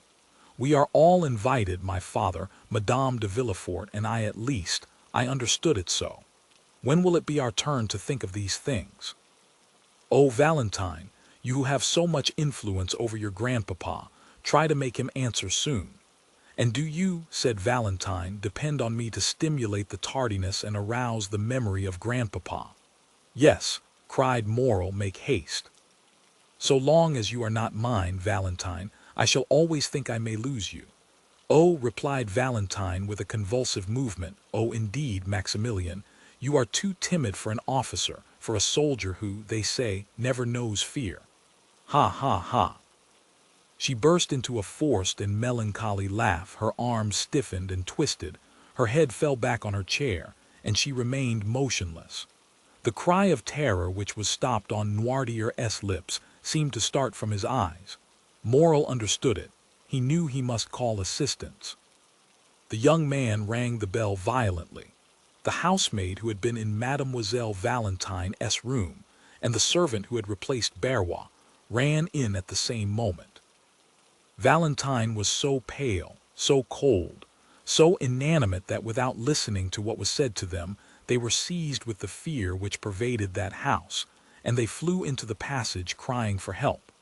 Madame Danglars and Eugnai were going out at that moment. They heard the cause of the disturbance. "I told you so," exclaimed Madame de Villefort. "Poor child." Chapter 94. At the same moment M. de Villefort's voice was heard calling from his study. "What is the matter?" Morel looked at Noirtier, who had recovered his self-command, and with a glance indicated the closet where once before, under somewhat similar circumstances, he had taken refuge. He had only time to get his hat and throw himself breathless into the closet when the procuror's footstep was heard in the passage. Villefort sprang into the room, ran to Valentine, and took her in his arms. A physician, M. d'Avrigny," cried Villefort, "or rather I will go for him myself." He flew from the apartment, and Morel at the same moment darted out at the other door. He had been struck to the heart by a frightful recollection. The conversation he had heard between the doctor and Villefort the night of Madame de Saint-Méran's death recurred to him. These symptoms, to a less alarming extent, were the same which had preceded the death of Barrois. At the same time Monte Cristo's voice seemed to resound in his ear with the words he had heard only 2 hours before. "Whatever you want, Morel, come to me. I have great power." More rapidly than thought, he darted down the Rue Matignon, and thence to the Avenue des Champs-Élysées. Meanwhile M. de Villefort arrived in a hired cabriolet at M. d'Avrigny's door. He rang so violently that the porter was alarmed. Villefort ran upstairs without saying a word. The porter knew him and let him pass, only calling to him, "In his study, Monsieur Procureur, in his study." Villefort pushed, or rather forced, the door open. "Ah," said the doctor, "is it you?" "Yes," said Villefort, closing the door after him, "it is I, who am come in my turn to ask you if we are quite alone. Doctor, my house is accursed." "What," said the latter with apparent coolness but with deep emotion, "have you another invalid?" "Yes, doctor," cried Villefort, clutching his hair, "yes." D'Avrigny's look implied, "I told you it would be so." Then he slowly uttered these words, "Who is now dying in your house? What new victim is going to accuse you of weakness before God?" A mournful sob burst from Villefort's heart. He approached the doctor, and seizing his arm, "Valentine," said he, "it is Valentine's turn." "Your daughter!" cried Avrigny with grief and surprise. "You see you were deceived," murmured the magistrate. "Come and see her, and on her bed of agony entreat her pardon for having suspected her." "Each time you have applied to me," said the doctor, "it has been too late. Still I will go." "But let us make haste, sir. With the enemies you have to do with there is no time to be lost. Oh, this time, doctor, you shall not have to reproach me with weakness. This time I will know the assassin and will pursue him. Let us try first to save the victim before we think of revenging her, said d'Avrigny. Come. The same cabriolet which had brought Villefort took them back at full speed, and at this moment Morrel rapped at Monte Cristo's door. The Count was in his study and was reading with an angry look something which Bertuccio had brought in haste. Hearing the name of Morrel, who had left him only 2 hours before, the Count raised his head, arose, and sprang to meet him. "What is the matter, Maximilian?" asked he. "You are pale, and the perspiration rolls from your forehead." Morrel fell into a chair. "Yes," said he, "I came quickly. I wanted to speak to you." "Are all your family well?" asked the Count, with an affectionate benevolence whose sincerity no one could for a moment doubt. "Thank you, Count, thank you," said the young man, evidently embarrassed how to begin the conversation. "Yes, everyone in my family is well." "So much the better, yet you have something to tell me," replied the Count with increased anxiety. "Yes," said Morrel, "it is true. I have but now left a house where death has just entered to run to you." "Are you then come from M. de Morcerf's?" asked Monte Cristo. "No," said Morrel. "Is someone dead in his house?" "The general has just blown his brains out," replied Monte Cristo with great coolness. "Oh, what a dreadful event!" cried Maximilian. "Not for the Countess or for Albert," said Monte Cristo. "A dead father or husband is better than a dishonored one. Blood washes out shame." "Poor Countess," said Maximilian, "I pity her very much. She is so noble a woman." "Pity Albert also, Maximilian, for believe me he is the worthy son of the Countess. But let us return to yourself. You have hastened to me. Can I have the happiness of being useful to you?" "Yes, I need your help. That is, I thought like a madman that you could lend me your assistance in a case where God alone can succor me." "Tell me what it is," replied Monte Cristo. "Oh," said Morrel, "I know not indeed if I may reveal this secret to mortal ears, but fatality impels me, necessity constrains me." Count Morrel hesitated. "Do you think I love you?" said Monte Cristo, taking the young man's hand affectionately in his. "Oh, you encourage me, and something tells me there," placing his hand on his heart, "that I ought to have no secret from you. You are right, Morrel. God is speaking to your heart, and your heart speaks to you. Tell me what it says." "Count, will you allow me to send Baptistin to inquire after someone you know? I am at your service, and still more my servants. Oh, I cannot live if she is not better." "Shall I ring for Baptistin?" "No, I will go and speak to him myself." Morrel went out, called Baptistin, and whispered a few words to him. The valet ran directly. "Well, have you sent?" asked Monte Cristo, seeing Morrel return. "Yes, and now I shall be more calm. You know I am waiting," said Monte Cristo, smiling. "Yes, and I will tell you. One evening I was in a garden. A clump of trees concealed me. No one suspected I was there. 2 persons passed near me. Allow me to conceal their names for the present. They were speaking in an undertone, and yet I was so interested in what they said that I did not lose a single word. This is a gloomy introduction, if I may judge from your pallor and shuddering. Morrel. Oh, yes, very gloomy, my friend. Someone had just died in the house to which that garden belonged. One of the persons whose conversation I overheard was the master of the house, the other, the physician. The former was confiding to the latter his grief and fear, for it was the second time within a month that death had suddenly and unexpectedly entered that house, which was apparently destined to destruction by some exterminating angel, as an object of God's anger. "Ah, indeed," said Monte Cristo, looking earnestly at the young man, and by an imperceptible movement turning his chair, so that he remained in the shade while the light fell full on Maximilian's face. "Yes," continued Morrel, "death had entered that house twice within 1 month." "And what did the doctor answer?" asked Monte Cristo. He replied that the death was not a natural one and must be attributed to what? To poison." Indeed, said Monte Cristo with a slight cough which in moments of extreme emotion helped him to disguise a blush, or his pallor, or the intense interest with which he listened. Indeed, Maximilian, did you hear that? Yes, my dear Count, I heard it, and the doctor added that if another death occurred in a similar way he must appeal to justice. Monte Cristo listened, or appeared to do so, with the greatest calmness. Well, said Maximilian, death came a third time, and neither the master of the house nor the doctor said a word. Death is now, perhaps, striking a fourth blow. Count, what am I bound to do, being in possession of this secret? My dear friend, said Monte Cristo, you appear to be relating an adventure which we all know by heart.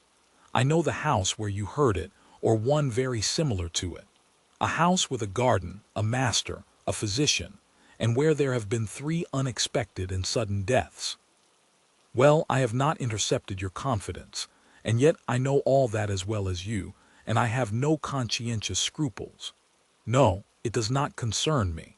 You say an exterminating angel appears to have devoted that house to God's anger. Well, who says your supposition is not reality? Do not notice things which those whose interest it is to see them pass over. If it is God's justice, instead of his anger, which is walking through that house, Maximilian, turn away your face and let his justice accomplish its purpose. Morrel shuddered. There was something mournful, solemn, and terrible in the Countess' manner. Besides, continued he, in so changed a tone that no one would have supposed it was the same person speaking besides, who says that it will begin again. It has returned, Count, exclaimed Morrel. That is why I hastened to you. Well, what do you wish me to do? Do you wish me, for instance, to give information to the procureur? Monte Cristo uttered the last words with so much meaning that Morrel, starting up, cried out, You know of whom I speak, Count, do you not? Perfectly well, my good friend, and I will prove it to you by putting the dots to the I, or rather by nomming the persons. You were walking one evening in M. de Villefort's garden. From what you relate, I suppose it to have been the evening of Madame de Saint-Méran's death. You heard M. de Villefort talking to M. d'Avrigny about the death of M. de Saint-Méran, and that no less surprising of the Countess.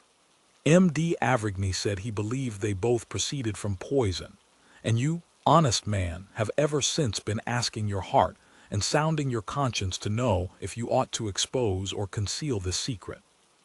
We are no longer in the Middle Ages. There is no longer a Weimgericht or free tribunals. What do you want to ask these people? Conscience, what hast thou to do with me? As Sterne said. My dear fellow, let them sleep on if they are asleep. Let them grow pale in their drowsiness if they are disposed to do so, and pray do you remain in peace, who have no remorse to disturb you. Deep grief was depicted on Morrel's features. He seized Monte Cristo's hand. But it is beginning again, I say. Well, said the Count, astonished at his perseverance which he could not understand and looking still more earnestly at Maximilian, let it begin again. It is like the house of the Atreides. 19 God has condemned them, and they must submit to their punishment. They will all disappear like the fabrics children build with cards, and which fall, one by one, under the breath of their builder, even if there are 200 of them. 3 months since it was M. de Saint-Méran. Madame de Saint-Méran 2 months since. The other day it was Barrois, today the old Noirtier or young Valentine. You knew it? Cried Morrel in such a paroxysm of terror that Monte Cristo started, he whom the falling heavens would have found unmoved. You knew it and said nothing. And what is it to me? Replied Monte Cristo, shrugging his shoulders. Do I know those people? And must I lose the one to save the other? Faith, no, for between the culprit and the victim I have no choice. But I cried Morrel, groaning with sorrow, I love her. You love. Whom? Cried Monte Cristo, starting to his feet, and seizing the 2 hands which Morrel was raising towards heaven. I love most fondly, I love madly, I love as a man who would give his life-blood to spare her a tear. I love Valentine de Villefort, who is being murdered at this moment. Do you understand me? I love her, and I ask God and you how I can save her." Monte Cristo uttered a cry which those only can conceive who have heard the roar of a wounded lion. "Unhappy man," cried he, wringing his hands in his turn, "you love Valentine, that daughter of an accursed race." Never had Morrel witnessed such an expression, never had so terrible an eye flashed before his face, never had the genius of terror he had so often seen, either on the battlefield or in the murderous nights of Algeria, shaken around him more dreadful fire. He drew back terrified.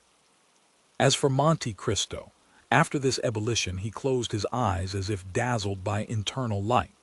In a moment he restrained himself so powerfully that the tempestuous heaving of his breast subsided, as turbulent and foaming waves yield to the sun's genial influence when the cloud has passed. This silence, self-control, and struggle lasted about 20 seconds, then the Count raised his pallid face. "See," said he, "my dear friend, how God punishes the most thoughtless and unfeeling men for their indifference, by presenting dreadful scenes to their view.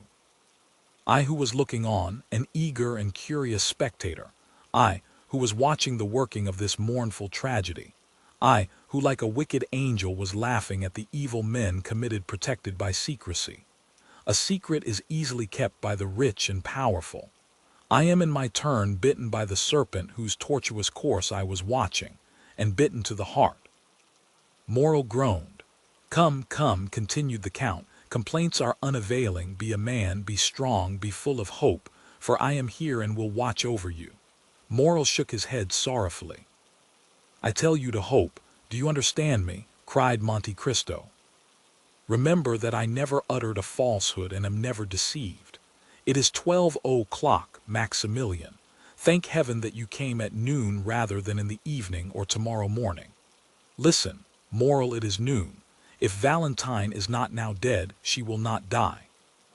"How so?" cried Morrel. "When I left her dying." Monte Cristo pressed his hands to his forehead. What was passing in that brain, so loaded with dreadful secrets? What does the angel of light or the angel of darkness say to that mind, at once implacable and generous? God only knows. Monte Cristo raised his head once more, and this time he was calm as a child awaking from its sleep. "Maximilian," said he, "return home. I command you not to stir, attempt nothing, not to let your countenance betray a thought, and I will send you tidings. Go, O Count, you overwhelm me with that coolness. Have you then power against death? Are you superhuman? Are you an angel?" And the young man, who had never shrunk from danger, shrank before Monte Cristo with indescribable terror. But Monte Cristo looked at him with so melancholy and sweet a smile that Maximilian felt the tears filling his eyes. "I can do much for you, my friend," replied the Count. "Go, I must be alone." Morrel, subdued by the extraordinary ascendancy Monte Cristo exercised over everything around him, did not endeavor to resist it. He pressed the Count's hand and left. He stopped one moment at the door for Baptistin, whom he saw in the Rue Matignon, and who was running. Meanwhile, Villefort and d'Avrigny had made all possible haste. Valentine had not revived from her fainting fit on their arrival, and the doctor examined the invalid with all the care the circumstances demanded, and with an interest which the knowledge of the secret intensified twofold. Villefort, closely watching his countenance and his lips, awaited the result of the examination. Noirtier, paler than even the young girl, more eager than Villefort for the decision, was watching also intently and affectionately. At last d'Avrigny slowly uttered these words, "She is still alive." "Still?" cried Villefort. "Oh, doctor, what a dreadful word is that!" "Yes," said the physician, "I repeat it. She is still alive, and I am astonished at it." "But is she safe?" asked the father. "Yes, since she lives." At that moment d'Avrigny's glance met Noirtier's eye. It glistened with such extraordinary joy, so rich and full of thought, that the physician was struck. He placed the young girl again on the chair. Her lips were scarcely discernible.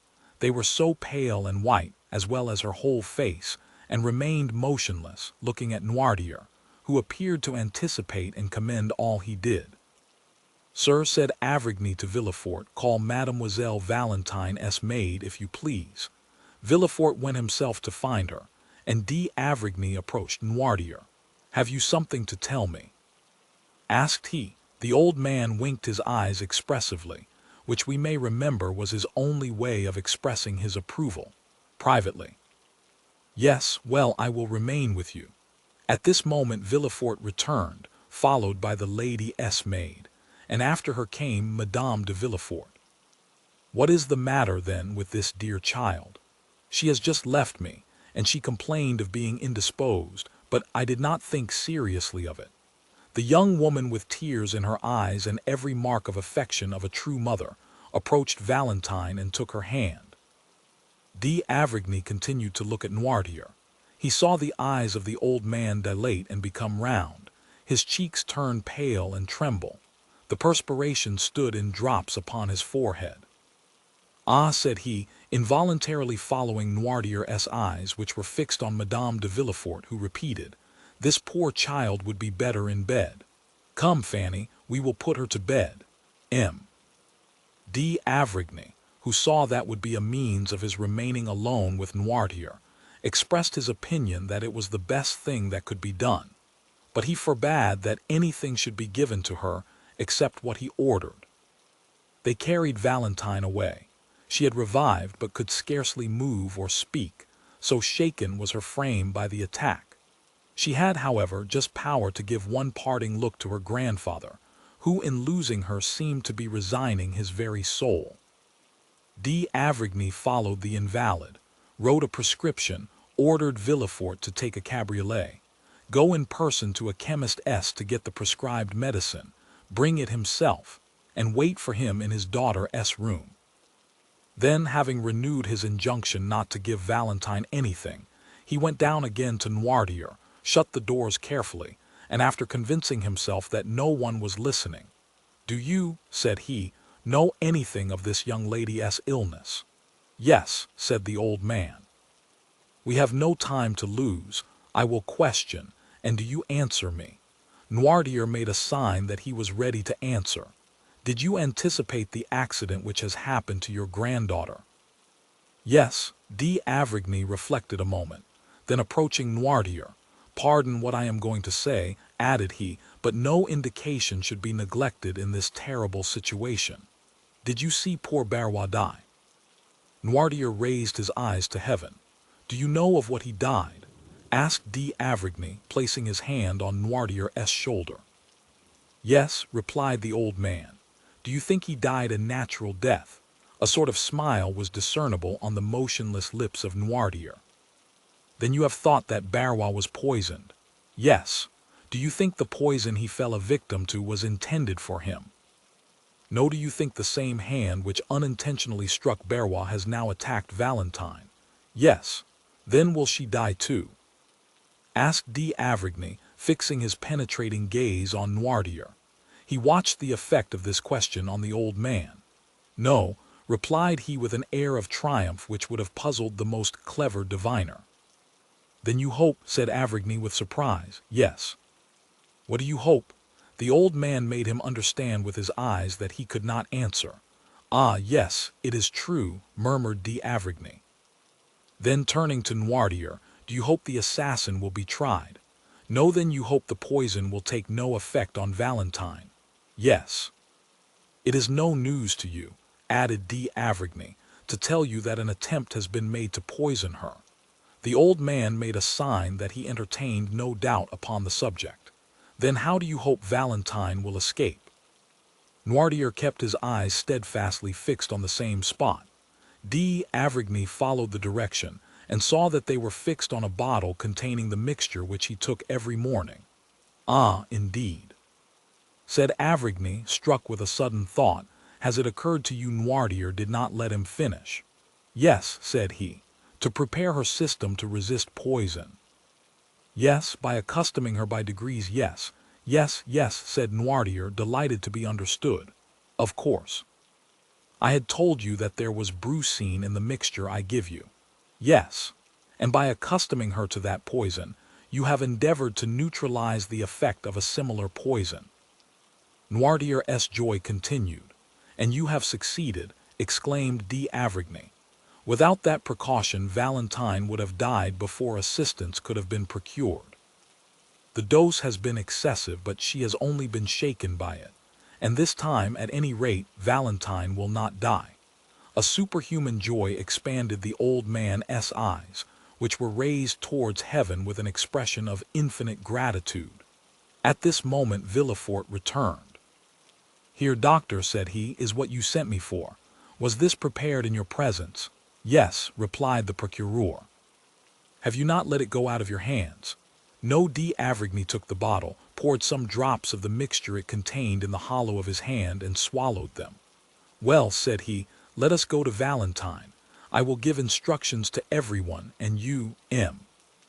de Villefort, will yourself see that no one deviates from them." At the moment when d'Avrigny was returning to Valentine's room, accompanied by Villefort, an Italian priest, of serious demeanor and calm and firm tone, hired for his use the house adjoining the hotel of M. de Villefort. No one knew how the 3 former tenants of that house left it. About 2 hours afterwards, its foundation was reported to be unsafe. But the report did not prevent the new occupant establishing himself there with his modest furniture the same day at 5 o'clock. The lease was drawn up for 3, 6, or 9 years by the new tenant, who, according to the rule of the proprietor, paid 6 months in advance. This new tenant, who, as we have said, was an Italian, was called Il Signor Giacomo Busoni. Workmen were immediately called in, and that same night the passengers at the end of the faubourg saw with surprise that carpenters and masons were occupied in repairing the lower part of the tottering house. Chapter 95. We saw in a preceding chapter how Madame Danglars went formally to announce to Madame de Villefort the approaching marriage of Eugénie Danglars and M. Andrea Cavalcanti. This formal announcement, which implied or appeared to imply the approval of all the persons concerned in this momentous affair, had been preceded by a scene to which our readers must be admitted. We beg them to take one step backward and to transport themselves, the morning of that day of great catastrophes, into the showy, gilded salon we have before shown them, and which was the pride of its owner, Baron Danglars. In this room, at about 10 o'clock in the morning, the banker himself had been walking to and fro for some minutes thoughtfully and in evident uneasiness, watching both doors and listening to every sound. When his patience was exhausted, he called his valet. "Tine," said he, "see why Mademoiselle Eugénie has asked me to meet her in the drawing-room, and why she makes me wait so long." Having given this vent to his ill humor, the Baron became more calm. Mademoiselle Danglars had that morning requested an interview with her father, and had fixed on the gilded drawing-room as the spot. The singularity of this step, and above all its formality, had not a little surprised the banker, who had immediately obeyed his daughter by repairing first to the drawing-room. Tine soon returned from his errand. "Mademoiselle's lady's maid says, sir, that Mademoiselle is finishing her toilette and will be here shortly." Danglars nodded, to signify that he was satisfied. To the world and to his servants, Danglars assumed the character of the good-natured man and the indulgent father. This was one of his parts in the popular comedy he was performing, a make-up he had adopted, and which suited him about as well as the masks worn on the classic stage by paternal actors, who, seen from one side, were the image of geniality, and from the other showed lips drawn down in chronic ill-temper. Let us hasten to say that in private the genial side descended to the level of the other, so that generally the indulgent man disappeared to give place to the brutal husband and domineering father. Why the devil does that foolish girl, who pretends to wish to speak to me, not come into my study? And why on earth does she want to speak to me at all? He was turning this thought over in his brain for the 20th time, when the door opened and Eugénie appeared, attired in a figured black satin dress, her hair dressed and gloves on, as if she were going to the Italian opera. "Well, Eugnai, what is it you want with me? And why in this solemn drawing-room when the study is so comfortable?" "I quite understand why you ask, sir," said Eugnai, making a sign that her father might be seated, "and in fact your two questions suggest fully the theme of our conversation.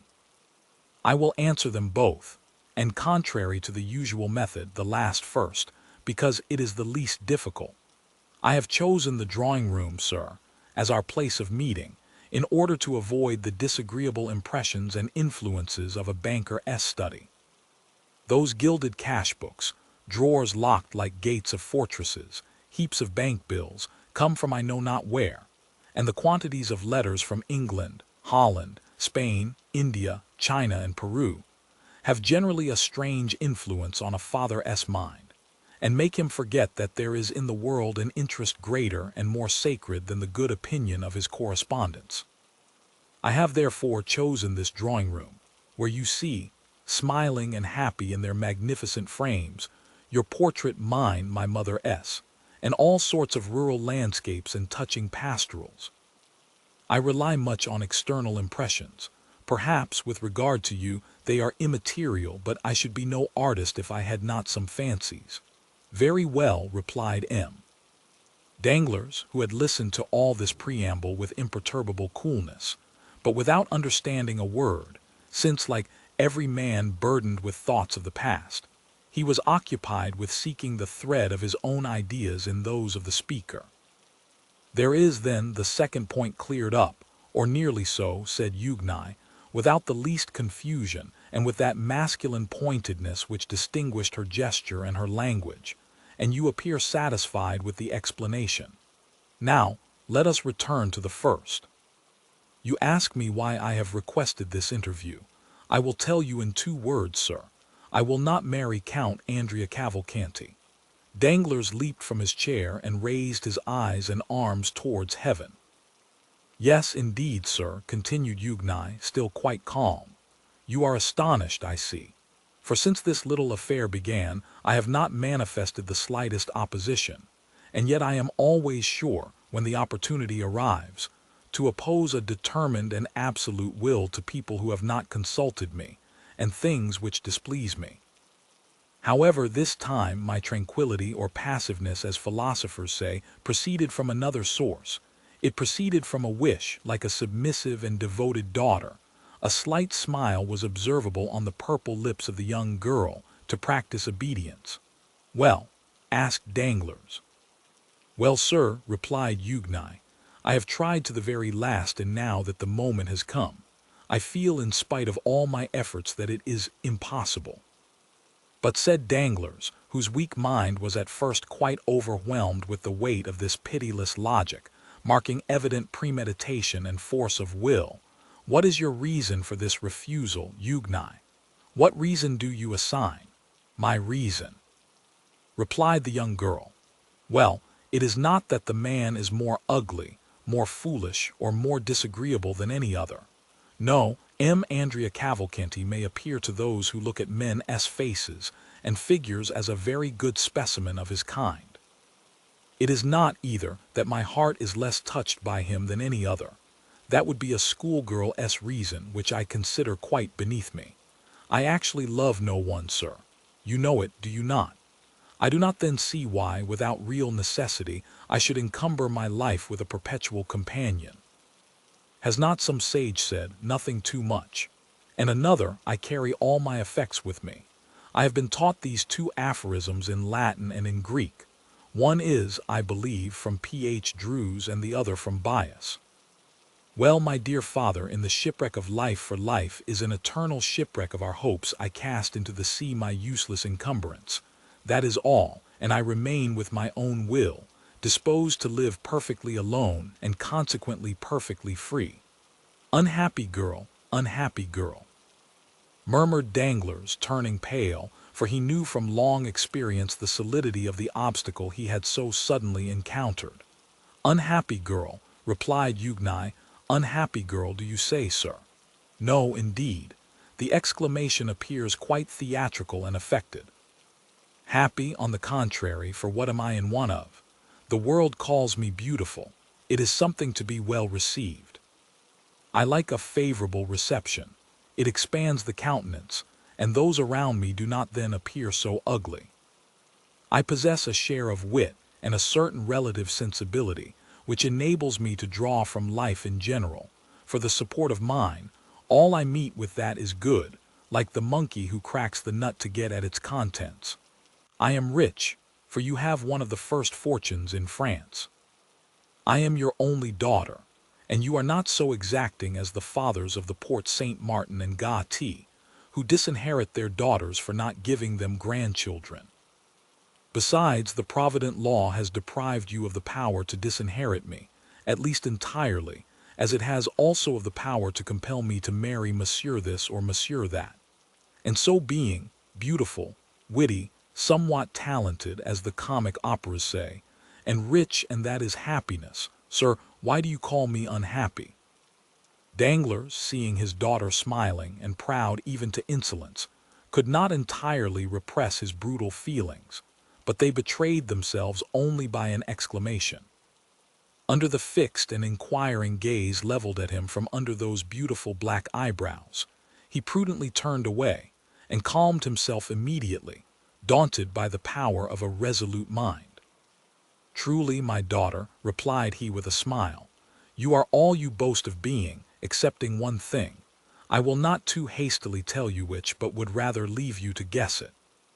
Huguenot looked at Danglars, much surprised that one flower of her crown of pride, with which she had so superbly decked herself, should be disputed. "My daughter," continued the banker, "you have perfectly explained to me the sentiments which influence a girl like you, who is determined she will not marry. Now it remains for me to tell you the motives of a father like me, who has decided that his daughter shall marry." Huguenot bowed, not as a submissive daughter, but as an adversary prepared for a discussion. "My daughter," continued Danglars, "when a father asks his daughter to choose a husband, he has always some reason for wishing her to marry. Some are affected with the mania of which you spoke just now, that of living again in their grandchildren. This is not my weakness, I tell you at once. Family joys have no charm for me. I may acknowledge this to a daughter whom I know to be philosophical enough to understand my indifference, and not to impute it to me as a crime. This is not to the purpose," said Huguenot. "Let us speak candidly, sir. I admire candor." "Oh," said Danglars, "I can, when circumstances render it desirable, adopt your system, although it may not be my general practice. I will therefore proceed. I have proposed to you to marry, not for your sake, for indeed I did not think of you in the least at the moment. You admire candor, and will now be satisfied, I hope. But because it suited me to marry you as soon as possible, on account of certain commercial speculations I am desirous of entering into." Huguenot became uneasy. "It is just as I tell you, I assure you, and you must not be angry with me, for you have sought this disclosure. I do not willingly enter into arithmetical explanations with an artist like you, who fears to enter my study lest she should imbibe disagreeable or anti-poetic impressions and sensations. But in that same banker's study, where you very willingly presented yourself yesterday to ask for the 1,000 francs I give you monthly for pocket money, you must know, my dear young lady, that many things may be learned, useful even to a girl who will not marry. There one may learn, for instance, what, out of regard to your nervous susceptibility, I will inform you of in the drawing-room, namely, that the credit of a banker is his physical and moral life. That credit sustains him as breath animates the body. And M. de Monte Cristo once gave me a lecture on that subject, which I have never forgotten. There we may learn that as credit sinks, the body becomes a corpse, and this is what must happen very soon to the banker who is proud to own so good a logician as you for his daughter." But Huguenot, instead of stooping, drew herself up under the blow. "Ruined," said she. "Exactly, my daughter. That is precisely what I mean," said Danglars, almost digging his nails into his breast, while he preserved on his harsh features the smile of the heartless though clever man. "Ruined, yes, that is it. Ah, said Yugnai. Yes, ruined. Now it is revealed, this secret so full of horror, as the tragic poet says. Now, my daughter, learn from my lips how you may alleviate this misfortune, so far as it will affect you. Oh, cried Yugnai, you are a bad physiognomist if you imagine I deplore on my own account the catastrophe of which you warn me. I ruined, and what will that signify to me? Have I not my talent left? Can I not, like Pasta, Malibran, Grisi, acquire for myself what you would never have given me, whatever might have been your fortune, 100 or 150,000 livres per annum, for which I shall be indebted to no one but myself, and which, instead of being given as you gave me those poor 12,000 francs, with sour looks and reproaches for my prodigality, will be accompanied with acclamations, with bravos, and with flowers. And if I do not possess that talent, which your smiles prove to me you doubt, should I not still have that ardent love of independence, which will be a substitute for wealth, and which in my mind supersedes even the instinct of self-preservation? No, I grieve not on my own account. I shall always find a resource. My books, my pencils, my piano, all the things which cost but little, and which I shall be able to procure, will remain my own. Do you think that I sorrow for Madame Danglars? Undeceive yourself again. Either I am greatly mistaken, or she has provided against the catastrophe which threatens you, and which will pass over without affecting her. She has taken care for herself, at least I hope so, for her attention has not been diverted from her projects by watching over me. She has fostered my independence by professedly indulging my love for liberty. Oh no, sir. From my childhood I have seen too much, and understood too much of what has passed around me, for misfortune to have an undue power over me. From my earliest recollections, I have been beloved by no one so much the worse. That has naturally led me to love no one, so much the better now you have my profession of faith. Then said Danglars, pale with anger which was not at all due to offended paternal love, then, mademoiselle, you persist in your determination to accelerate my ruin. Your ruin. I accelerate your ruin. What do you mean? I do not understand you. So much the better, I have a ray of hope left. Listen. I am all attention, said Yugnai, looking so earnestly at her father that it was an effort for the latter to endure her unrelenting gaze. M. Cavalcanti, continued Danglars, is about to marry you, and will place in my hands his fortune, amounting to 3,000,000 livres. That is admirable, said Yugnai with sovereign contempt, smoothing her gloves out one upon the other. You think I shall deprive you of those 3,000,000, said Danglars, but do not fear it. They are destined to produce at least 10. I and a brother banker have obtained a grant of a railway, the only industrial enterprise which in these days promises to make good the fabulous prospects that law once held out to the eternally deluded Parisians, in the fantastic Mississippi scheme. As I look at it, a millionth part of a railway is worth fully as much as an acre of waste land on the banks of the Ohio. We make in our case a deposit, on a mortgage, which is an advance, as you see, since we gain at least 10, 15, 20, or 100 livres worth of iron in exchange for our money. Well, within a week I am to deposit 4 millions for my share. The 4 millions, I promise you, will produce 10 or 12.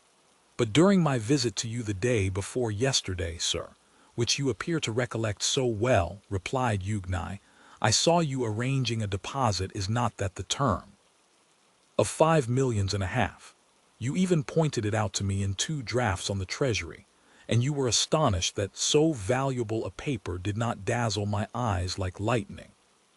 Yes, but those 5,5 millions are not mine, and are only a proof of the great confidence placed in me. My title of popular banker has gained me the confidence of charitable institutions, and the 5,5 millions belong to them. At any other time I should not have hesitated to make use of them, but the great losses I have recently sustained are well known, and as I told you, my credit is rather shaken. That deposit may be at any moment withdrawn, and if I had employed it for another purpose, I should bring on me a disgraceful bankruptcy. I do not despise bankruptcies, believe me, but they must be those which enrich, not those which ruin. Now, if you marry M. Cavalcanti and I get the 3 millions, or even if it is thought I am going to get them, my credit will be restored, and my fortune, which for the last month or two has been swallowed up in gulfs which have been opened in my path by an inconceivable fatality, will revive. Do you understand me? Perfectly. You pledge me for 3 millions, do you not? The greater the amount, the more flattering it is to you. It gives you an idea of your value. Thank you. One word more, sir.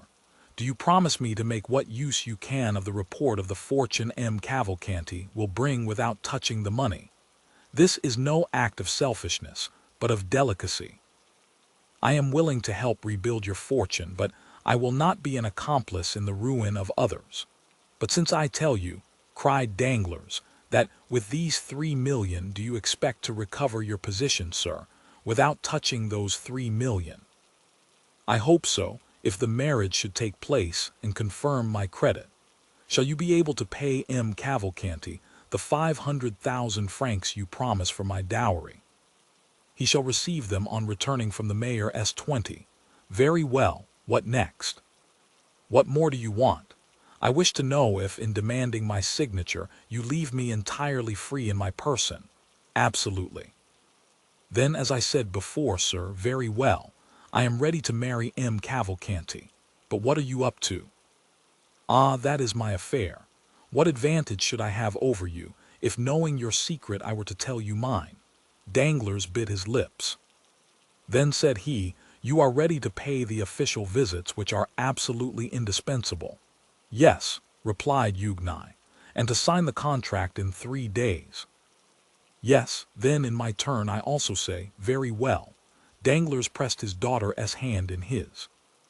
But extraordinary to relate, the father did not say, thank you, my child, nor did the daughter smile at her father.